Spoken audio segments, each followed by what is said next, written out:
mwingine, all Pamaina hii kila mtu ako na age yake. Siona alikuwa mkali. So hakuwa rais. Hata siku ile alikuwa amekonjeka. Akaambia mama,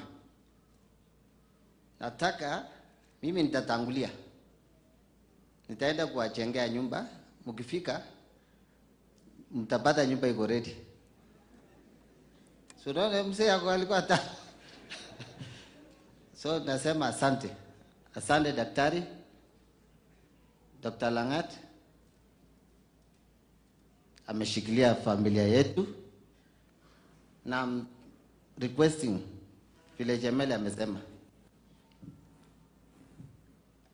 as our deputy president akisikiza hapa na viongozi wote, tafadhalini mtujunge huyu. Kuna miti kwetu inaitwa Simatwet. Yaani ameshikilia sisi. Hii jirani wote Nandi County.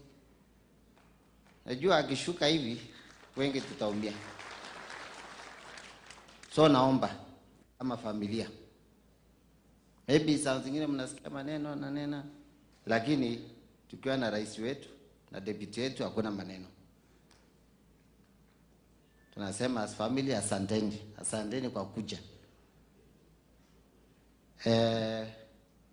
Koko huyu amelala. Koko gilejo chamgo birwa sibe kila siku. Na anasema ebu una wachukuu wangu hajapata kazi. Ebu muandike kazi. Tunaomba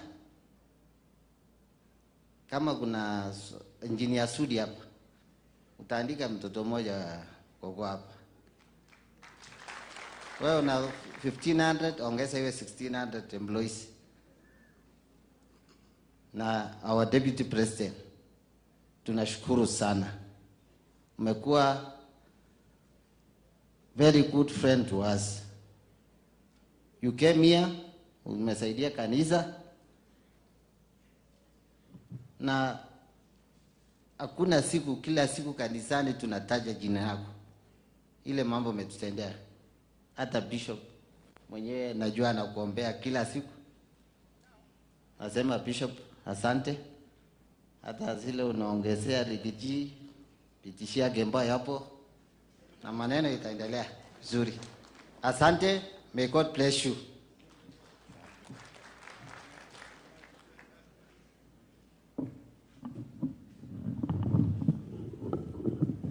Mkijaribu kuchunga saa hivyo, nitapatia nafasi nyingine ya kuongea. Nataka kuna mama ameinsist aongee. Amesema kwa nini mwaje hiyo mama? Wapi Sengea wa Tarbo? Tarbo. Mama wa Tarbo huyo Sengea. Huko nyuma huko. Hii ni request ya mama na siwezi pita.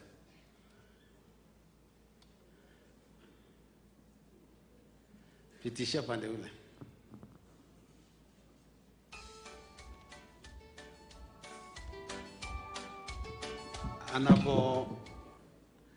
Anapokuja Harriet jitayarishe na Rono, chini ya Rono, kwa son-in-laws, sister-in-laws Harriet, alafu kwa grandchildren Nicole kuja ongee, na Brian kwa tribute in behalf of the children, na Precious kwa sababu ya watoto grandchildren.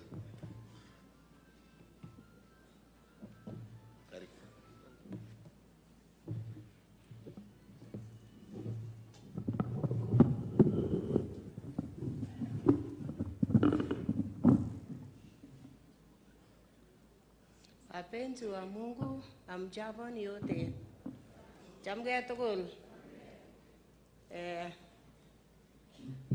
Ane matongen angalal amatonon boyot akot kitikin kot kiro. Amu ane atinye boyot. Nyono baba nenyu. Baba nyo kole kidogo. Amu ameche kila ngonyoli nyotonon abartege. Karibu. Imekuja kweli? Yuko hapo? Oh, kumbe hajafika. Nashukuru sana kwa boma ya mzee Beth. Goro. Nyo baba magoi itono ningleto mita. Igire ngalecha. Kama we mama anajulikana unaendanga mbele na wacha mzee nyuma, hiyo sio maneno. Baba atangulie kwa sababu wewe ameoa boma hiyo, akuja asalamie kundi, nashukuru sana. Haya. Kwa sababu sijui amesema mmesimama, asante baba kwa sababu mmesimama kidogo. Inashukuru kwa boma ya Lang'at. Ametunza sisi, hata sisi tumetunza hapo kabisa. Mimi hapo ni shangazi ya watoto. Kijana yetu ilioa boma hii, Meshak Keter. Meshak salamia kundi kwa kusalamia hapo. Oi, kikitunga ita ningo tesini Swahili o tesini Nandi. Koginye kwa kitu ni kokichame gai kabisa. Hao ni watu ya kupenda watu. Anapenda wewe mpaka hata wewe na lose control. Kwa sababu upendo mwingi. Hata mimi natamani tena nasema sijui turuti tena boma hii. Sijui kama takaribishwa mara ya pili. Asanteni. Lang'at, inashukuru sana. Tena naona we ni mtu ya kuendesha kazi kwa boma hii. Ilishikwa kazi ya baba. Arabet korogi mako mchesi. Nilikuja hapo mara ya kwanza. Mzee yuko na wanawake wawili. Ngod mama hiyo. Lakini nyumba ilikawa namna hii. Mama pande hii, mama pande hii. Alafu mzee ikitana, mama huyu nakimbia, mama huyu nakimbia. Taka mimi natamani namwambia mzee iliona boma hiyo, sijui hata mimi nipata mwanamke mwingine ya kukaa na mimi. Ikurene siete, ikuwe wawili. Kwa sababu naona upendo mwingi sana. Kwa mwenyewe hataki mwenzako, wewe sio mzuri. Kaa mzuri na watu. Mama yetu huyu ni mama mpendwa kabisa. Likuwa pamwai lakini meruti kukua rafiki yangu. Mama tusimama rafiki yangu. Wewe ni mama ya ajabu. Asante mama. Kwa kukaa na mwenzako likuwa nakaa mzuri na wewe, hakuna kelele hawa. Wewe ikitamani kuoa, wewe angalia macho, usifunge macho. Alafu uone boma hii ikitaka kukucha mzuri ni hapo. Kwa marafiki sote wake na Deputy President Kashakwa, asante sana. Karibu sasa sana. Kwa sababu wewe amekuja kwetu, mimi nakaribisha wewe kwa shangwe na vikelekele. Sijui Somoe Ruta President mwenyewe ilikuja kweli?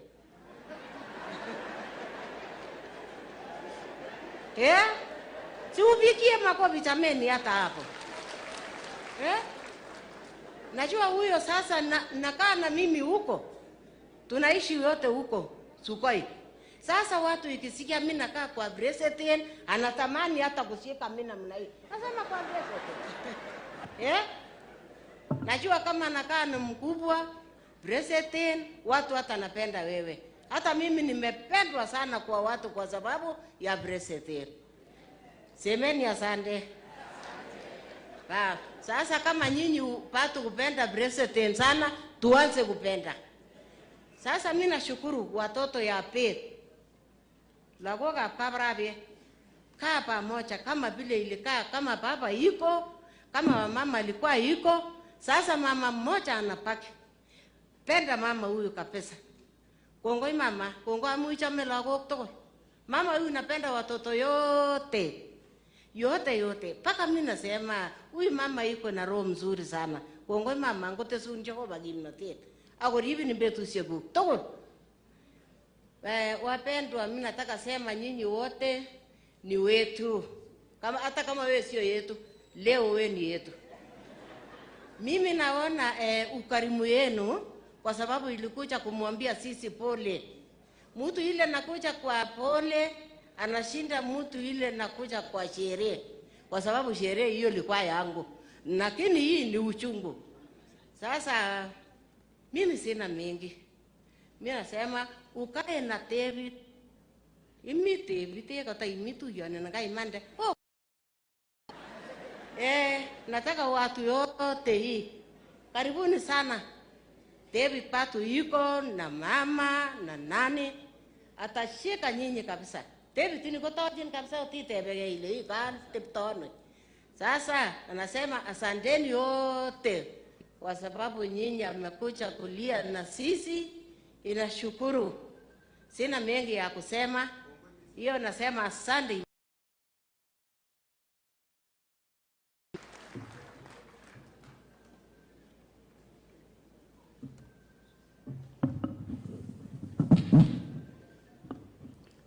Praise God.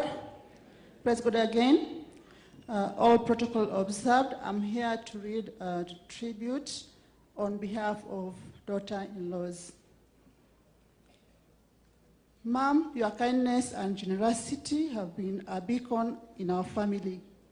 The way you embrace everyone with open arms made our family gatherings so special. Fare thee well, Mom. Thank you.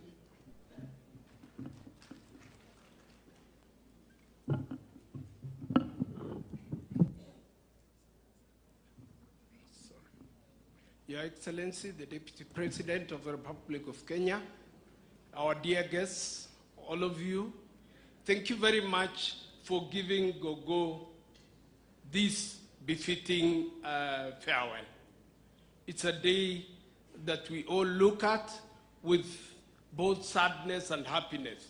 It's good to see that we all valued what she did, and we appreciate the life that we lived with her.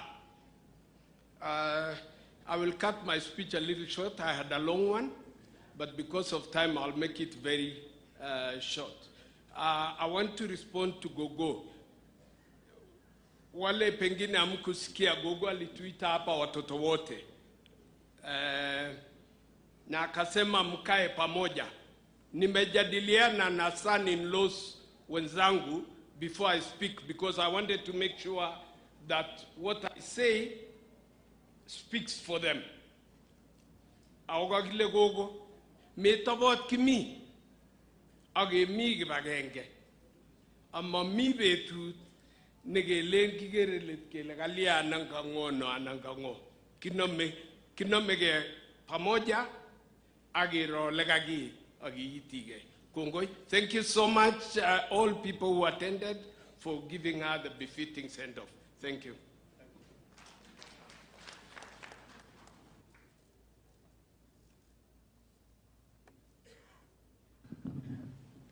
Good afternoon, everyone. Your Excellency, the Deputy President of the Republic of Kenya, distinguished guests, ladies and gentlemen, all protocols observed. Thank you all for being here today to celebrate the life of Gogo, a truly remarkable woman who touched each of us in ways words can hardly describe. Gogo was above all a woman of immense faith. Her belief in God guided her through every stage of her life. And it was impossible to think of her without remembering the strength of her Christian values. She was a pillar of love, kindness, and resilience. No matter what challenges came her way, she remained grounded in her belief that God had a plan and that faith would carry her through. For me, one of the things I'll always remember about her was how welcoming she was. Her home was a place of warmth. Whether you were a family, friend, or a stranger, you were always treated with kindness and respect. She would greet you with a warm smile and an enormous hug. I would also like to take a moment to extend a special thank you to all those who cared for Gogo during her illness, to the doctors, nurses, caregivers, and family members who offered their time, energy, and love. You made her journey in these days better. Your compassion, patience, and dedication brought her comfort, and we are forever grateful for the care you provided.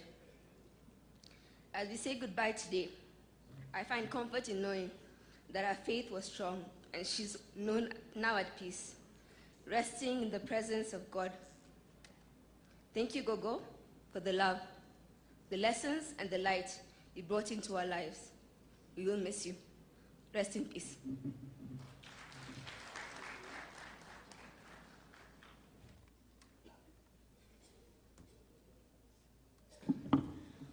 My name is Precious Tishir, and I stand in on behalf of all great-grandchildren. We remember how you always had the best stories to share when we visited. Your stories and laughter made our family gathering so special. We are grateful for the memories we made together. Till we meet again, Gogo, shine on your way. Thank you.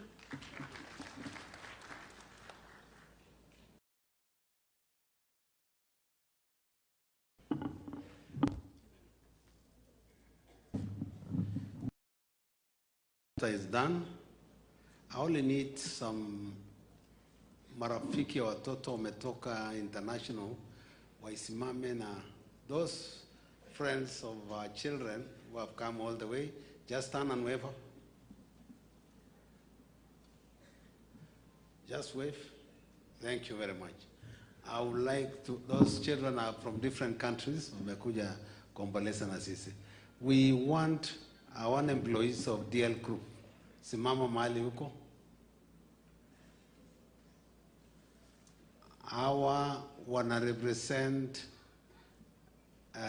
nataka, nikiita nyinyi mtachelewa. So mimi nataka mmoja akuje. Hawa wana represent 5,000 employees of our company. So, kuja Collins Otieno, the Director of Finance. Kifuatiliwa, mimi nataka is Ruto of Chamber of Commerce here, kwa niaba ya wanabiashara, hajakuja. So, nitafikiria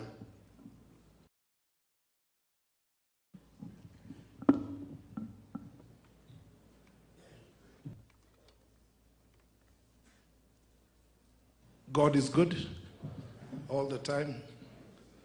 Your Excellency, I stand before you and the gathering on behalf of the DL Group of employees and companies to join you, Your Excellency, to join the clergy, to join our leaders, our business leaders as well. I think I see our mentors, Isaac Kalua, I see him around, I see JC Chapkwanya around. We join you in condoling with the family of our departed Gogo. We pray that the family will move from a place of sorrow to a place of joyful remembrance. We pay tribute to our departed Gogo, who touched us in many, many ways, directly and indirectly. Indeed, when we read the tribute, as you have heard from our chairman, DL Group in Kenya, in Tanzania, in Israel, in Dubai, in the UK, in direct and indirect association, employing over. That is hard work. And these are the values that we see that our departed Gogo had. We, Excellency, of her love for the church that the clergy have attested to. But we know, Your Excellency, that even you have been touched by that, because we keep track through our chairman of the number of churches and fundraisers that you have. May God bless you. May God really bless you, but may we also learn the value of standing with the church. And as our Gogo has brought it in prayer, we will also pray for you. It helps that we have a very prayerful presidency that will pray for you that it shall be well. Your Excellency, we stand as we see off our departed Gogo.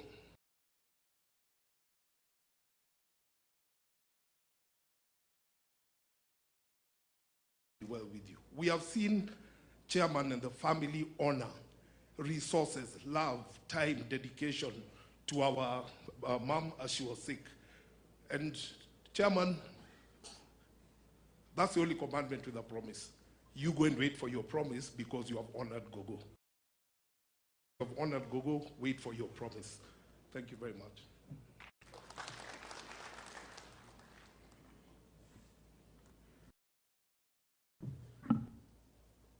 I know we are represented here by judiciary.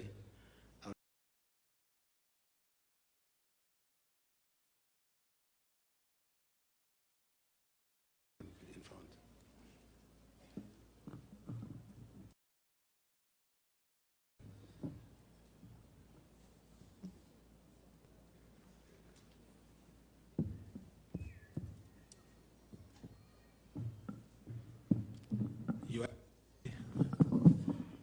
Your Excellency, the Deputy President,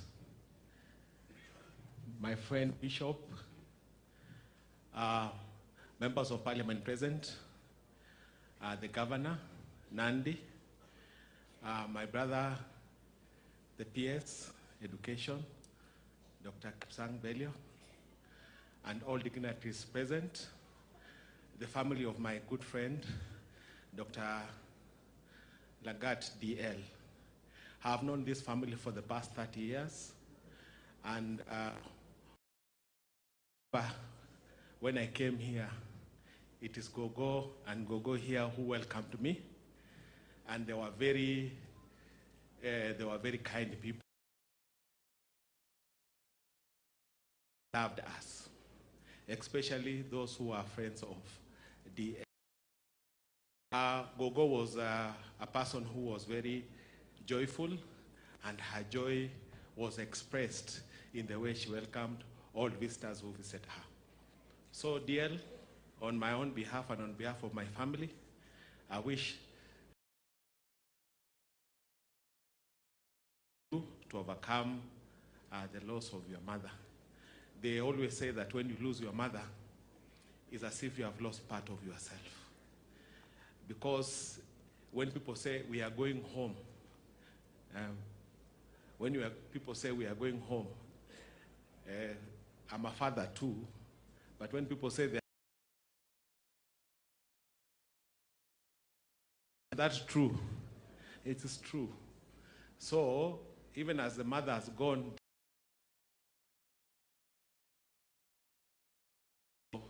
keep the unity of this family. Thank you very much, and may God bless you. Thank you so much, Justice. Thank you so much.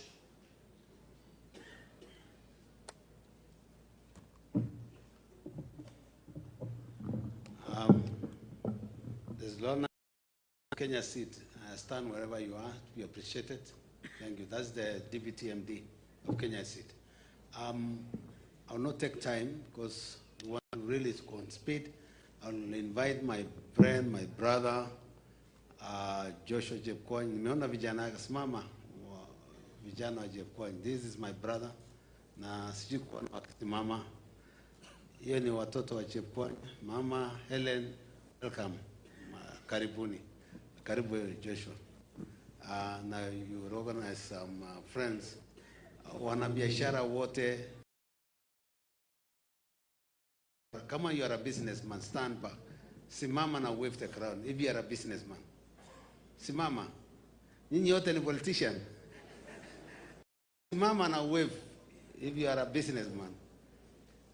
Bas, thank you very much. Na kama wewe ni mkulima, also wave. Kumbe ni wakulima. So,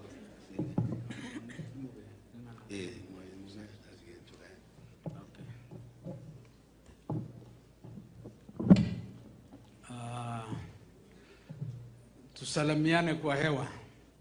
Ongigatke. God is good. And all the time. And that is his nature. Your Excellency, the Deputy President, our friend, Honorable Rigathi Gachagua, the Governor of Nandi, who happened to be almost my son, Mr. Sang, MP for the area Kituru, and Engineer Sudi. I don't know what engineering you do study, Sudi, but nafikiri kuunga wire, that's very good, that's very good. Before I proceed to give my remarks and my contribution of my condolences, I would like to request the following people to come here to pass their condolences. I've been requested by the family to invite Dr. Kalua, James Nyamongo, and Dr. Muge. And in that order, please. They'll only convey their condolences and pass their messages to the family.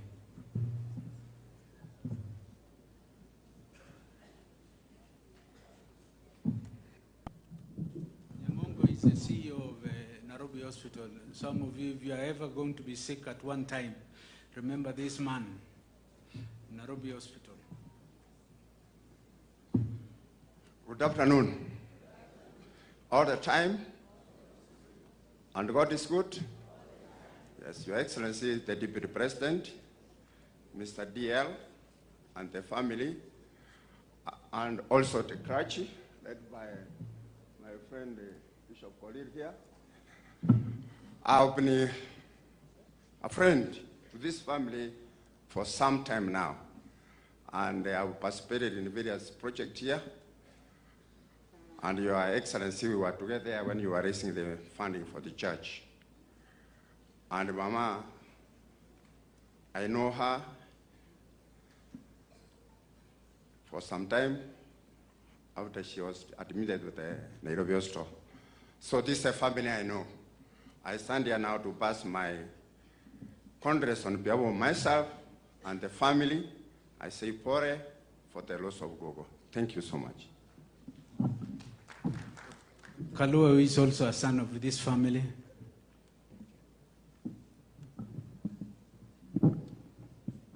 I hold you in high esteem, Your Excellency, the Deputy President of the Republic of Kenya, together with all leaders that have attended this session. The passing on of Mama teaches us 3 lessons. The first one is wisdom and leadership. When Mzee started the family, he chose to put together his entire family, the 2 wives, in a house that I know very well, that is not too far from here. It didn't have a ceiling. It had a common room, sitting room, to the left, 1 wife, and to the right, the other wife. He was seeking for unity. If you picture that process, you will appreciate the wisdom that Mzee had na amani ambayo alikuwa anataka iwe nyumbani. Kwa sababu bila kuweka boma pamoja, haitawahi kuwa pamoja. Ukiona watoto wamejenga nyumba wote, nyumba boma moja, ni kwa sababu ya hekima ambayo Mzee alitengeneza. Pili, utulivu. Utulivu wa mama tunahitaji kuusoma. Alipata nyumba ikiwa na mama mwingine na akaamua kutulia na kushikanisha watoto. Si jambo rahisi. Tujifunze utulivu na Kenya yetu itaenda mbele. Jambo la 3, heshima. Mzee marehemu Bet alimheshimu David Langat na kumpa jukumu la kuongoza familia. Kama nchi, kama familia haiwezi kuonyeshana heshima, familia na nchi haiwezi kwenda mbele. Na zilete rambirambi zangu, za mke wangu, familia yangu, mama yangu mzazi, na wengi wanaomhesabu David kama mmoja wa familia yetu kutoka Kambani kwa jumla. Mama, pokea rambirambi za watu wengi ambao wangetaka kuwa hapa, na mama mwenyewe alikuwa hospitali, ametoka juzi. Familia walikuwa huko, walikurepresent vizuri. Pokeeni familia rambirambi zetu, na Mungu awatulize. Tunawapenda. Allow me to invite Christopher Courage, the doctor, for Mama. God is good. Time.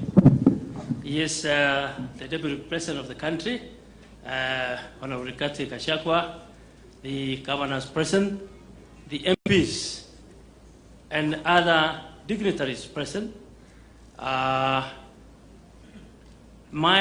stand here before you to pass the condolences from my family, myself, and more so from Top Hill family. Gogo has been our patient for the last, since from 2018 up to now, and we've taken care of her very well until the last day, or that was on 2nd of September, that is when she said goodbye to us. I'll not take my time, I'll only recognize, or rather pass the condolences from the following. These are the doctors who took care of Gogo. Dr. F. Koech, the neurosurgeon, Dr. Maida, the cardiologist, to make sure that her heart was constantly checked. I'll not forget the nursing team and the others. I'll not take my time, ni kusema tu poleni sana na tuko pamoja. Asanteni sana. Dr. Muge is a businessman in this city and a friend and our age mate with Dr. Langat. Your Excellency, the Deputy President of the Republic of Kenya, Rigathi Gachagua, distinguished guests, members of the clergy, ladies and gentlemen, I salute you all. I want to say I've known David DL for a very long time, and I do businesses with him, and on behalf of those who could not come here, who DL knows, I've come to present them to come and give a send-off to Mama Helen. I think you'll allow me from here to talk in Nandi, because most of the majority of the people here are Nandis, and I will have to switch now. Kamaja alekongoi missing amu in Arab lagat ingasi nigi kwai ago in kagure nyegele mama sa sere ko in Arab lagati ko nene ni go ume tukul angut kinga nyone bitani ne ko ki jegeta ogasi Arab lagat ko go abwati ale menge lagili kya nyo yo nyel jajan kya nyo kya nyam kya am ko gai jajan ne nyu ko to igate be David ale igupta no gai jo mutu ma be no no ko igo ne ta David ki mo yo kinga nyo no ki go ta gen gen nyu ni ba David ag ni no nge no cho to jo en jo ko ine ga be be ran ga go nyo ga ja go ri cham ko mo yo David ki lag le nei go te go ri ko ga si na bas mucho ga le wan ko kita nga mja mo gani ko ine David ko mo e kila au ba yende ti mama ele ne akwan amu ga le ga to ni bo kwege mami bi ti da ju David ni abo ti ole ngel mami bi ti da ju David ni ko abo ti le su ko mi David ko nyende ak mama ne yende ni amu ga mo we ko yo mo e jem ta ko le ne ki mo ngel ngel go to ngoro pa gi ba yu amu kani den ning David ang ning ko kwege ko ine kora David Heleni ko i do no agi de de ngaro bi lagok chechwaget ak lagok chwaget ko choronok. David kamile ale mutyo, mama mutyo. Eleni, Kemoy, your brothers, sisters, poleni sana. Jana yatin pole na dada zako, pole wote. Piga pokwani mutyo. Mele tai kya nondisho yaba pe vinega rambe. Kutege bwane orangi tarati yetur. Gavana kuni agere ko gile asa mawe na ninye. Amu ngalega kawe kebi gete tai. Awi oti aw ngalega to amu gavana ni. Kele kongoi koi ne majanga yagera onamas in shadi chairman. Mutyo missing piga pokwani sege tuye ndayoli. Because of time, allow me to convey my condolences on behalf of my family to Kakoima, particularly the Gugu, the matriarch, Esther White, Mutyo Gugu, Aguay, Wili, Aguibuchi Isare, Wili, Iwichi Jehovah. Then, can you see the village, Emia Galena, Buelena? Ngondulu ingele kamela ki kumeta silangwe ni ngondulu ni abo tesetai aineni tesetai going on meto chungu David David Lamat because of development he has done here, and he's a friend, he's a family. We have been here for many years. I think we have been friends for more than 30 years now, and we have been to this family on several occasions. Mr. President, Deputy President, this is a man to depend on. And if there is anybody that needs to be assisted in our way, this is a man who needs to be assisted. Because he's a hard-working man. And he's a man with honesty. In fact, several friends, he's a guy who is more network than all of us. For so many, we have assisted a lot of politicians through him. And I hope that when the time comes, he needs also, a call will be made, so he needs to be supported. So,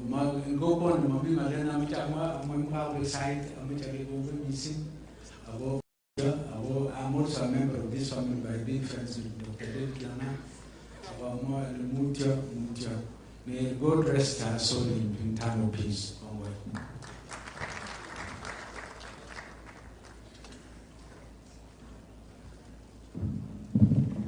MC tumechukua muda mfupi sana. Jaribu tupatie nafasi. Sababu leo ni ya family na tutapatia tafadhali tupatie nafasi. Hatuongei tena lakini tunaheshimu sana. Kuna marafiki wametoka Mombasa. Simama Matu watambue. Wote wametoka Mombasa. Asante sana. Kuna marafiki wametoka Eldoret hapa. Wengi wametoka Eldoret. Asante sana. Asante sana. So sitachukua muda. Nasikia iko Karo. Karo naweza simama mahali uko? Karo Ruto. Where are you? Salimia kidogo pamoja na wewe. Hii ni sister-in-law ya president wetu.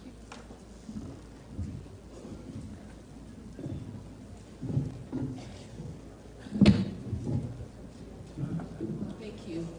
With all protocols observed, I have come on behalf of my family and the family of Kapsamoe to say pole to the family of Beth, and more so to Dr. Langat and family, Helen, and everyone else. We say pole for the loss of Mama Helena. Piga pokwani, kanyo nyama pole, Emiaba neba family nenu, neba David Ruto Samoe, Agogo Sarah, a family tukul, kamwa, izega tukule nyama pole missing, and family nita, amu, deal ak family neni, agla roga kui, ogiwe chorono chok, en wakati neo, mutia missing sengenage bunu tarbo abunu ngama bu sinya goroze kongoi goberura Jehova.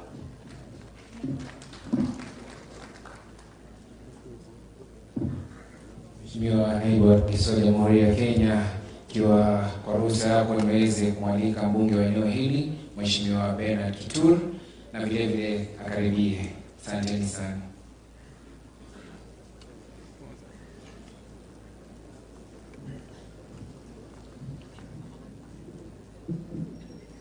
Familia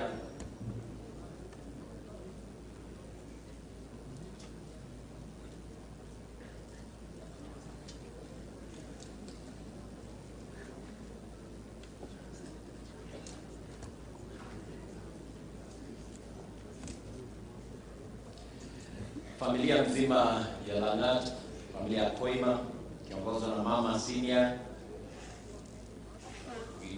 Deputy President wetu Your Excellency Rigathi Gachagua, viongozi wote ambao mko hapa, na gavana wetu na waheshimiwa mko hapa, kanisa nzima ikiongozwa na bishop wetu, wananchi waombolezaji wote ambao mko hapa. Bwana Yesu asifiwe. Tumsifu Yesu Kristo daima na milele. Hata nami nimefika hapa kuja kuomboleza na familia hii. Kwa niaba ya familia yangu ambao sisi ni neighbors hapa chini, familia nzima wa Gilbert To, mama angeweza kufika hapa dia, lakini ametuma sisi wote. Tunasema poleni sana kwa familia hii. Tumejifunza mambo mengi. Hii familia Langat kwa kweli, kwa hii neighborhood yote tumejifunza vitu mingi. Kwanza, wanawake wawili ama mabibi wawili, lakini huwezi jua hata ile DL jambo ambao ulifanya kuona kwamba ndugu zako wote umechenga nyumba yote ikiwa sawa. It has challenged all of us, and that one unity of this family is what we are seeing, the blessing yenye iko katika familia hii. Tunasherekea mama Helena miaka 83. Biblia inasema 70 years plus is a bonus, so we celebrate this family. La mwisho nataka pia niseme asante sana, kwa sababu mara mingi nimefika hapa, nimekutana na DL kila wakati mkienda kuona kwamba mama amepata matibabu ya hali ya juu. So this lady got the best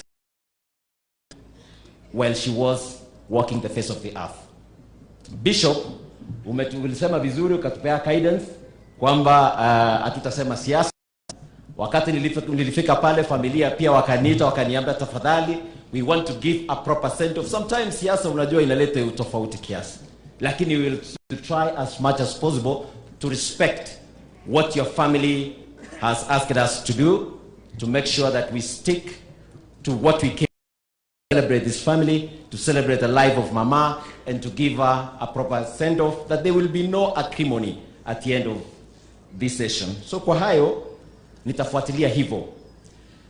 Ningetaka basi nimkaribisha, sijui kama MCA ama all the MCAs wenye mko hapa, ningeomba tusimame kama tuko hapa, MCAs from various places, so that MCA wa sehemu hii.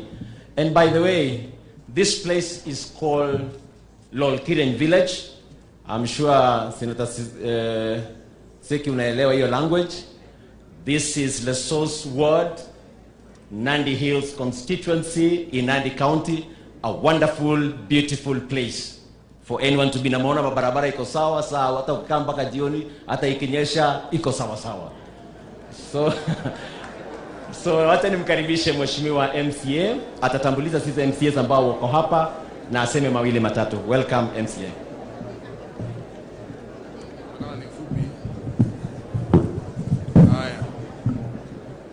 Ningependa kuwasalimu nyote amjambo.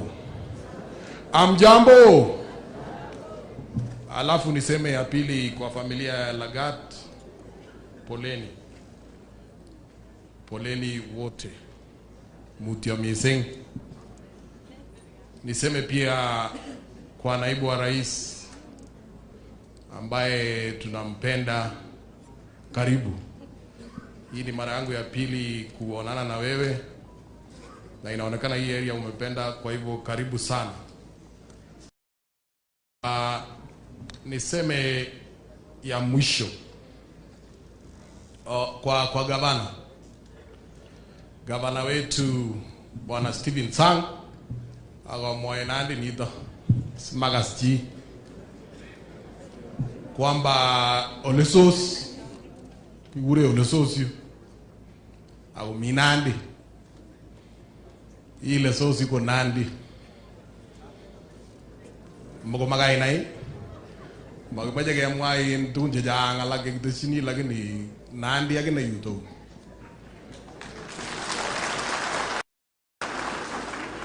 And we have a serious issue. Metenye jago mwaigi mheshimiwa. Nandi, sorry. Si naigini nen. Nani wewe kama mwenyekiti wa IBEC, ninajua kwamba hivi karibuni mmekuwa na ukiwa na rais mkijaribu kupanga resources ya Kenya. Kuna resources nyingi ambayo inawekwa kwa county governments, na wewe ni mwenyekiti wa IBEC. Ningependa pia ukanyage hapo kidogo, sana sana ukiwa na kanyaga ili Kenya iweze kupata nafuu. Amutapata nafuu kama pesa za county zote zinafujwa kwa wingi, itakuwa ngumu. That 400 billion go to development, most of it isiende kwa mifugo ya watu. So wewe kama mwenyekiti wa IBEC ninakuomba, na kwa sababu familia tayari iliongea kuhusu siasa, hata tukiongezwa na senior, hata mimi sitaogopa leo niseme kwa nguvu kwamba pesa ya wananchi waje iendee wananchi, isiende kwa mtu binafsi.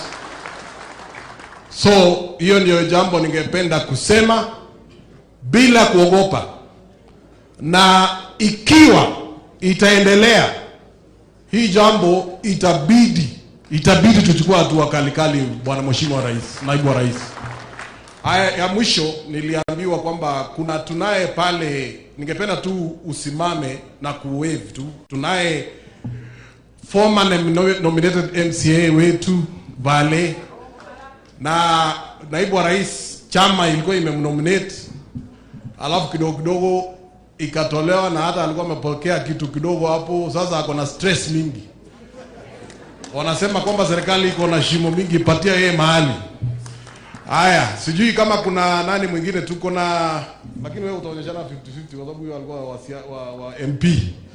Haya, 50-50 na nani mwingine? Haya, tunaye huko mheshimiwa, nadhani huyo ni mheshimiwa mwenye ako in office right now. Haya, asante sana, karibuni.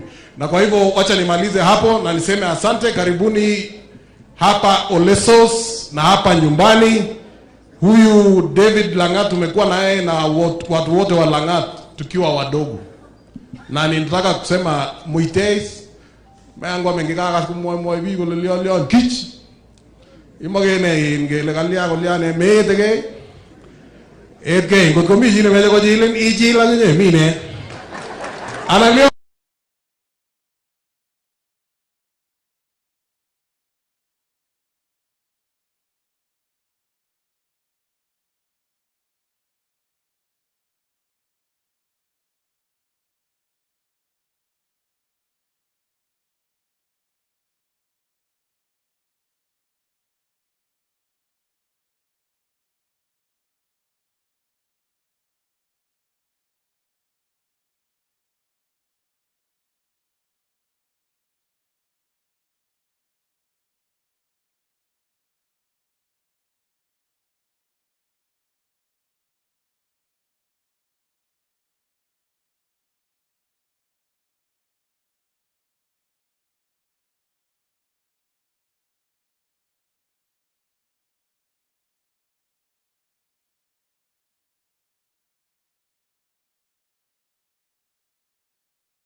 Leni alikuwa na jambo fulani, hayuko karibu pamoja na sisi. Pia Mheshimiwa Julius Ruto ambaye ni mbunge wa Keses amesema pia poleni sana. So ningetaka pia basi nikaribishe na hili ni ombi pia kutoka mgeni wetu ambaye ni mashuhuri yako hapa. Alikuwa ameomba kwamba waheshimiwa wote ambao tuko hapa tutaweza kujiongea mbele hapa, kisha kila mtu atapata fursa ya kusema mawili matatu. Sio lazima nikuje nisimame niketi nikiwaita. So nitakaribisha mbele hapa sisi wote tulio hapa, kutoka Mheshimiwa wa Iala, Mheshimiwa Zipporah Kering. Mheshimiwa, kuja tu mheshimiwa, kuja mbele hapa.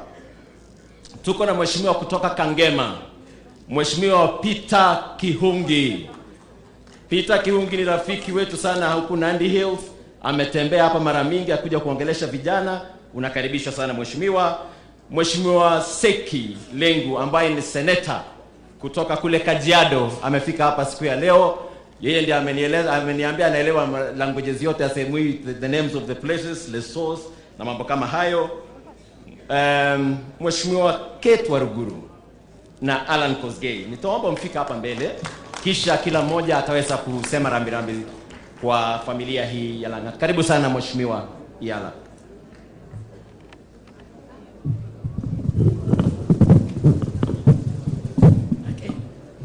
Asante sana my Lord Bishop, pamoja na kanisa nzima, naibu wa rais, governor, all protocols observed, familia ya David Langat pamoja na mama, na sisi wote ambao tumekuja kujumuika siku ya leo na kumpa buriani mama wetu, Mama Elena. Bwana Yesu asifiwe. Kwa wageni, ninaitwa Zipporah Kering. Kwa neema ya Mwenyezi Mungu, mimi ni mjumbe wa East African Legislative Assembly, na nimesimama mahali hapa kwa niaba yangu mimi binafsi pamoja na familia kutoa pole zangu kwa familia ya David Langat. Mama Esther, pole sana. Mutia mama ninyo, mutia David Langat, pole sana serikali, kwa sababu ukiona mama huyu pamoja na mwenzake ni watu ambayo wamepata kuchangia hii serikali sana sana. Na nataka niseme hivi, naibu wa rais, nafikiri leo tumekuja kusema pole. Na kwa sababu tumekuja kusema pole, kuna mengi tunajifunza na hii familia. Wale wamezungumza mbele yetu, wametuambia vile baba aliweza kuweka hii familia pamoja. Mimi mwenyewe mimi ni moja wa hii familia, kwa sababu hata my dream ilitoka kwa hii familia. Na napenda vile huyu baba, na nataka nimshawishi wale wanaume labda wanatarajia kuoa bibi wawili, tafadhali usiende pale kabla hujapata kujua huyu mzee alifanya nini akaweza kuweka familia yake pamoja. Tumeambiwa nyumba yake ilikuwa ni nyumba moja, hii sehemu hii ni ya mama, sehemu hii nyingine ni ya mama.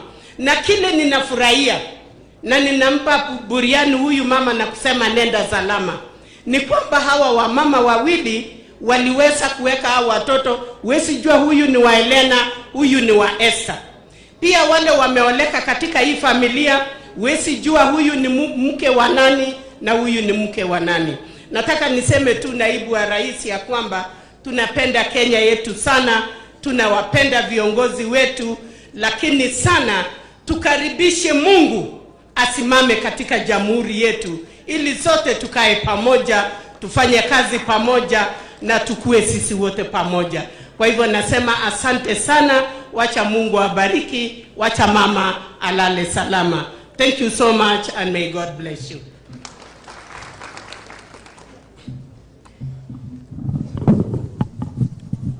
Okay, asante sana, His Excellency the Deputy President of the Republic of Kenya, our Bishop, familia ya akina DL, na wananchi wote, habari zenu?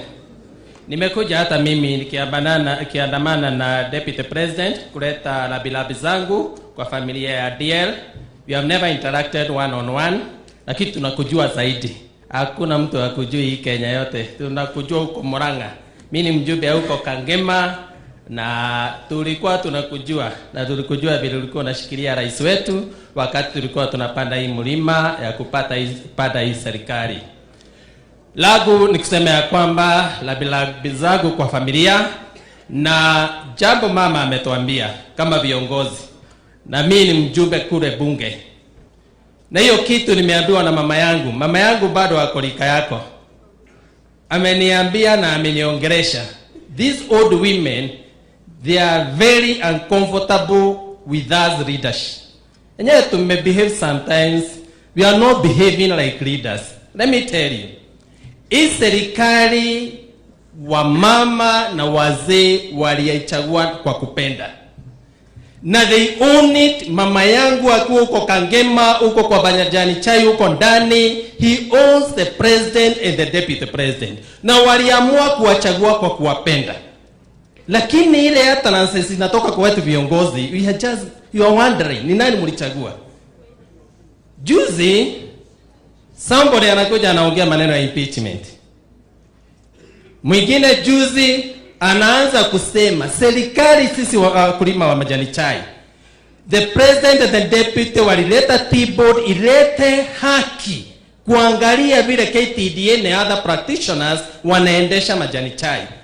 Wakaleta ule Cherugui akaleta program ya kufuatilia pesa ya wakulima ya kahawa, ile inaitwa DSS, Direct Settlement System. Ati pesa ikilipwa huko inakuja kwa mkulima direct. Sisi viongozi ndio tunaenda kusema kuna corruption in those programs. How can, and you are the one shouting on corruption? Si afadhali kungechukua hatua, si ndio? Kwa hivyo langu ni kusema ya kwamba mimi nimetoka, all the interventions imejaribiwa kufanyika ya kuchange His Excellency the Deputy President. They are affair of Dr. William Ruto. And I wish we can tell our people, just stop wherever. Wacha tushikane, tuone vile tutaweka rais na deputy wafanye kazi, tuweze kuruka 2027. Bwana DL, mimi nilianzana na president ikiwa 2008. I was a councillor and chairman of the council.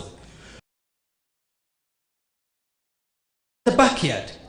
But the people about who will suffer a lot under the presidency ni sisi. Because we are talking the truth. Tunamwambia ukijaribu hiyo mambo ya kina Kidiki kubadilisha, ukijaribu hiyo mambo ya Ndindi, ukijaribu hiyo mambo ya whoever kubadilisha, wananchi wamekataa. That's the truth. Lakini ukisema hiyo ukweli unarushwa nje. We will suffer. Na DL imefika hata kwetu. You are not going through hii serikali. Tukiomba kina Sudi, saidieni tafadhali. We need to fight. We need to work together. We take this government which has the whole tuende pamoja, tuweke rais 2027 apiga miaka 10 aweze kuongoza nchi na kutufanyia ile mambo alituahidi. Kwa hivyo Bwana wabariki sana, tunawapenda sana.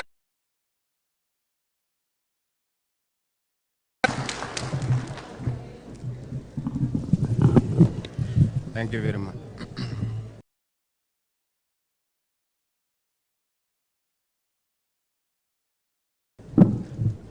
Thank you very much.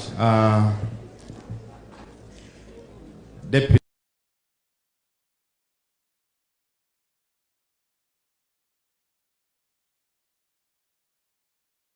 yangu DL Daktari, mama yetu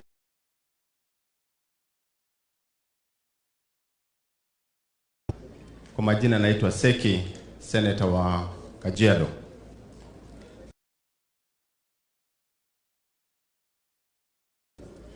Thank you very much. Kwa watu wa familia pamoja na makamu wa rais, ili pia nikuje niseme pole kwa familia the source na tena Wakenya wote kwa jumla. Hii familia tumepata ni familia imeshika Kenya nzima na tunataka kusema poleni sana, maana mkiwa na majonzi, hata sisi tuko na majonzi. DL daktari, kwa sababu wewe umeshika nchi nzima. Tunatambua pia uwepo wako hata pande ya Kajiado, kwa sababu wewe ni mwanabiashara wa nguvu. Your Excellency, sisi tunasema pale mgeni yako tuna macho na tumbo. Mimi sasa nimemaliza ya macho, ya tumbo ndio bado. So na mimi najua DL atatupanga pale mbele, tutapata pia tumbo. Na ya macho nimeona, nimesikia, na nimesikia mawaidha ya watu wawili sana, ya Bishop na ya mama. Mama yetu ameongea hapa na akasema wacha niongee kidogo siasa. Mama, tunakushukuru kwa sababu kama sisi bado ni viongozi tungesikia mawaidha yako. Hii nchi si ya watu wawili. Hii nchi si ya Wakenya 10. Hii nchi si ya wajumbe. Hii nchi si ya mawaziri. Nchi hii ya Kenya ni sisi wote, na tunashukuru mama kwa kutuambia hivyo. Wametutangulia, walikuwa ni viongozi, na sasa wanatuangalia tukifanya mambo yote ambayo tumefanya sasa, tunaendelea kufanya. Naomba niseme kwa viongozi wenzangu, tunaangaliwa sana. Tunaangaliwa sana. Tuwache kelele, tufanyie watu kazi.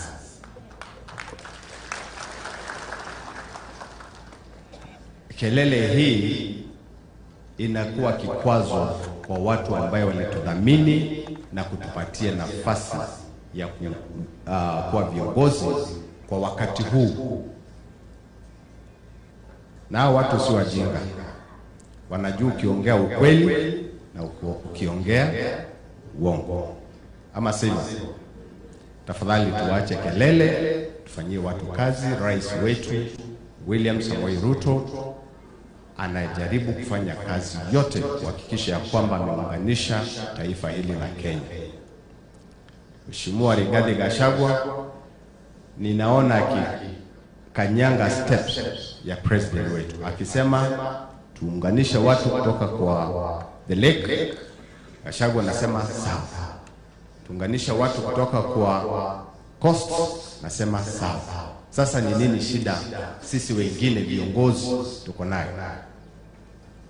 Tuwe pamoja, tuunganisha wa Kenya, tufanye kazi pamoja, tuache kelele. Nchi hii ni yetu sisi wote, vile mama yetu amesema. Na kama wewe unapata ile kitu unapata, fanya kwa utulivu, chukua kwa utulivu. Ukiwa na mali, fanya kazi kama DL, fanya biashara kama DL ambaye hawezi kusumbua wa Kenya. Mimi nataka kusema Your Excellency, na ndugu yangu Sudi yuko hapa, kiongozi wetu ambaye ni daktari. Ni aibu tukisikia leo hapa watu wakisema mshikilieni DL. Na wewe Sudi, imesimamishwa hapa kuwa ni product ya huyu ndugu yetu.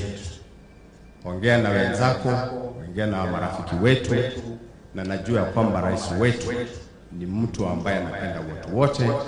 Biashara kama hizi, mimi nikisimama hapa kama chairman of trade katika Senate, tungetaka wana biashara kama hawa waendelee kunawiri na kufanya kazi bila kushtumiwa na kusumbuliwa na mtu yoyote. Mungu awabariki, tunawapenda, tuunganishe wa Kenya na tufanye kazi pamoja. Asante.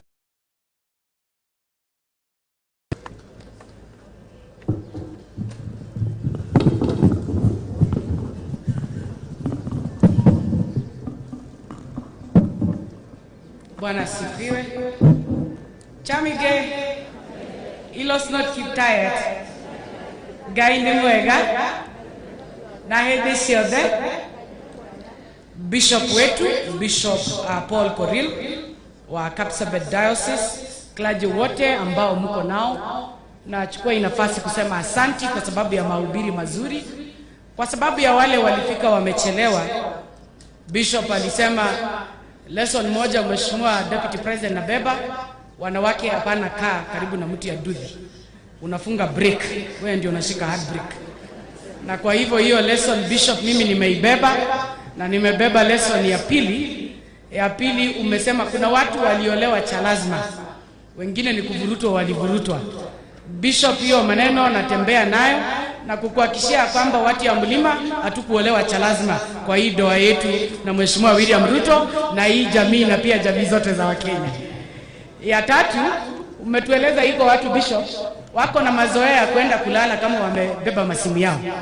Bishop, shida yetu ile inafanya tulale na masimu ni kwa sababu ya technology. Technology kila siku asubuhi ikifika unakuta maneno imeharibika. Na hii raia hawajui kitu inaitwa bed rest. Raia akisema nataka kusikilizwa hata kama ni saa 9 anasikilizwa. So bear with us when you see us with burnout. Na ukiona wao viongozi wakiwa na burnout ni kwa sababu ya pressure ya kazi. Familia David Langat, wewe na mke wako Helen na mama yetu hapa na familia yako yote, mimi ni rafiki yenu. Nimeungana na Deputy President kwa sababu I know you people in person and the Deputy President knows you in person, and I feel so great that I was able to be with you today to come and say pole na kumwambia gogo Helena kwa heri na kusherehekea maisha yake. Your Excellency Deputy President, nimefurahia Mungu sana kuona ile mapenzi hawa watu ya Nandi County wako nayo kwako. Governor Senator Sang, ninakutambua sana. Winchit alikuwa kijana barubaru kule Senate, akaamua kutafuta kiti ya governor. I cannot talk ill about you because all young men and women who are here who are politicians, one day they would wish to become county bosses. But above all, kila mtu anabeba msalaba wake. Hii ni siasa, mimi sielewi maneno mingi ya hapa, lakini nimesikia marubani, hiyo ni maneno yenu. Bwana PS Belio Kipsang, Your Excellency PS Belio Kipsang hako hapa, nimesema asante kwa sababu huyu mtoto wenu kutoka kule Wasingishu, siku ile kule kwetu kulipatikana moto Edarasha, ile shule mlisikia watoto zaidi ya 20 na walichomekea primary school. This son and this PS alisimama na sisi, na uongozi wako umetutia nguvu. Tunafurahi sana kukuja nyumbani kusema wewe ni mtumishi na wewe si ile timu ya kiburi. Mungu akubariki na akuongezee unyenyekevu. So wabunge tulioandamana na wao, mimi sitakuwa mwingi wa maneno, ila tu niseme nimesikiliza hata mimi ground, kwa sababu kule kwetu watu wanasema wasikilize ground, na mimi hiyo ground check nimesikia mheshimiwa hapa maneno vile inakwenda Senegenge namna hii. Nimesikia MCA na yeye hapo na maneno yake. Nimeona hapa hakuna tofauti na Mlima Kenya. Vile watu wanalia juu ya barabara, hapa mnalia. Vile wanalia juu ya majani chai, hapa mnalia. Vile wanalia juu ya bad governance, hata hapa mnalia. Kwa hivyo nyinyi si watu ya kuinsaitiwa kwa sababu ya maneno ya ukabila. Nyinyi ni watu walipa ushuru, hardworking people. We are walking this journey with you, the journey to transform Kenya and make sure our leaders are accountable to the people who voted for them. Na kwa hivyo Your Excellency, mimi nikirudi nyumbani nimefurahia sana kwa sababu nimeona tulifikiria hii watu wamekaa sawa sawa, lakini naona shida zao zinapelekana na sisi namna hii. Na pia shida ya siasa nimeona inapelekana na sisi namna hii. Kwa sababu crowd nimesikia wameanza fununu hata hawa. Hata North Rift wanataka kuweka kingpin na political spokesperson ya North Rift na North what? South Rift. Na mimi siku nyingine nikasikia mkarabati huyo rafiki yangu Sudi amesema watu waache ati upuzi ya kusema ati sijui huyu ni Mumarakwet, sijui huyu ni Munandi, sijui hii ni Kipsigis. Ukasema watu wote waungane mkono. Wale watu wanakuja kutukoroga kule mlimani, kukuja kutuambia sijui Mount Kenya East, Mount Kenya West. Watu ya Rift Valley ni kitu moja, na shida yao si kuitwa Rift Valley. Shida yao ni economy isimame, barabara zao zitengenezwe, watoto wao wapate kazi. Kule Mount Kenya East na Mount Kenya West Kabla mwenye project ya Mount Kenya East na Mount Kenya West, kwanza amalize mradi ya watu ya mlima. Na mlima iliitwa mlima hata wakati ya siasa ya 2022. Kwa hivyo wewe Bernard Kithure, kule tunaitwa watu ya mlima, hapa inaitwa Nandi Hills. Na hii Nandi Hills, huyu Sudi ni shahidi na deputy president. Hii kiti yako tulitoa kwa meno ya pamba. Ile mtu mwingine alikuwa amekukalia sawa sawa. Lakini huyu Sudi akanisukuma na nikapanda hapa center hapa. Hii kiti ni witness. Lakini wewe bwana usiniangushe. Huyu mrango alikutafutia kura sana. Usiniangushe hii watu kana wao sawa sawa. Kidogo nikupe mashauri kama former MP. Laini ya kuchunga, kufurahisha serikali na kufurahisha hii raia haipeleka rangi safari moja. Ukiamua kusimama na ground haitakupoteza. Ukiamua kusimama na serikali, sijui government spokesperson atafanya kazi gani, juu yeye ndiye hapo na mshahara ya kuwa nini government spokesperson. Kwa hivyo mimi nauliza viongozi wetu, hawa wabunge wetu wote wa Nandi, kwanza wale sijaona hapa, akikuwa heshima mingi, ndugu akiwa na shida tunamshikilia. Hii siasa ni kama weather, asubuhi inanyesha, jioni ninakuwa ni mafuriko na mambo ingine. Mimi nauliza tushikane pamoja. All of us, we are experiencing same issues, whichever county, this Republic of Kenya. Kama Adani ameenda na airport ya JKIA ni yetu. 47 makabila, 47 counties, hata mzungu na muhindi, weka ndani Mishra, hata yeye hawezi enda India. Kwa hivyo mimi nataka kusema mashida yetu tuzungumze na viongozi wetu waweze kufanya kazi. Mimi naomba salamu yenu nikirudi kule kwetu Laikipia, mtanipa salamu zenu. Huyu rafiki yangu Rigiji mtashikilia yeye. Si unajua iko watu hapa wanamwangalia wanamdharau. Unajua yeye ni villager, ni mtu ya kijiji kama nyinyi. Haelewi maneno sana. Sasa anachukiwa, anaambiwa Nairobi, hii mtu ya kijiji akwende nyumbani, sisi tuletewe profesa. Profesa ni wetu na hii Rigiji villager ni yetu. Sisi maneno yetu kule nyumbani tutapanga ikae mzuri. Ikikuwa mzuri tukutane na nyinyi North Rift, South Rift, ikae mzuri. Kingpin ni mmoja anaitwa William Ruto. Kingpin wetu kule anaitwa Rigathi wa Gachagua. God awabariki sana. Asante.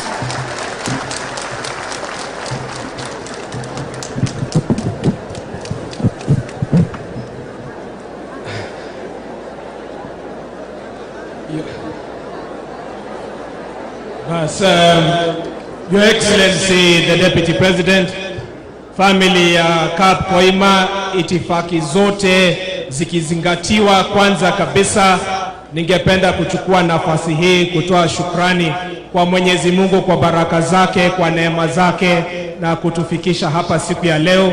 Kwa niaba yangu na familia yangu ningependa kusema pole na kutoa risala za rambirambi kwa jamii na familia ya Kap Koima. Ndugu yangu David Langat, pole pia kwa kanisa, majirani na watu wote wakazi wa Lesos na Nandi County kwa jumla. We have lost a warm, kind, special and generous lady who shall dearly be missed. Asante sana Deputy President kwa kufika hapa. Wazungu wanasema kwamba a friend in need is a friend indeed. And you have shown that you are truly a friend of the family. Asanteni sana viongozi wote ambao mmefika wakiongozwa na Gavana Sang kuja kusaidiana na kufariji na familia. Ningewaomba sisi wote tuendelee kuomba ili Mwenyezi Mungu awalinde familia na waongoze na wafariji katika siku za usoni. Kanyoyu amwapole amumwaiwe chiserote kap Jehova inkitabo ta Romani uririe Acherirtos amaja asoma kwa viongozi tukul onge namge ule age tore raia amuraia kumaje maendeleo amumagia mengale amumagia mejita kiame boishonik amumutai amurandi kimi wakati na barire saje nafasi anyo sege pangan age tek tukul kasi shekte bobetu shekte bwane. Asanteni sana na Mungu awabariki.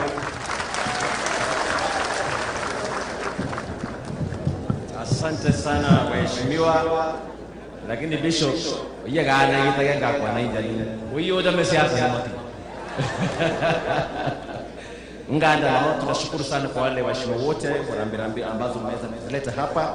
Pengine ni clarify ni kwamba waheshimiwa wengi familia ya DL Wengi walikuwa airport leo asubuhi, lakini mnajua mambo ambayo ilifanyika kule Nairobi, so hawangeweza tena kupanda gari kuweza kusafiri mpaka hapa. So waheshimiwa wote ambao nilikuwa nimenena rambirambi zao, hata magari yalikuwa yameongojea airport pale, lakini hawangeweza kufika, lakini wako pamoja na nyinyi familia.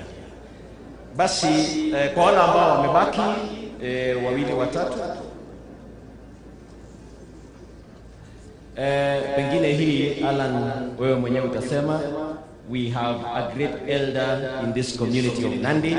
I think Alan Kosgei is the best place to give his condolences. 4 minutes. Poleni kata utie atinye pole na mheshimiwa mzee Mary Araposke ya Gwina Mlimo. Pole msingi, asanteni sana. Amesema kwamba amefariji na familia na amekuwa ni rafiki kubwa sana wa DL na familia. Mutio msingi mosingogo. Asante. So nataka tulialike watu wawili. One of the great ladies mwenye alikuwa amechelewa kidogo, Mrs. Eunice Kibet, bibi ya Faruk Kibet, pengine kwa dakika moja, sijui kama ako hapa. Familia ndio wanaomba, wakasema nikupe fursa useme pole.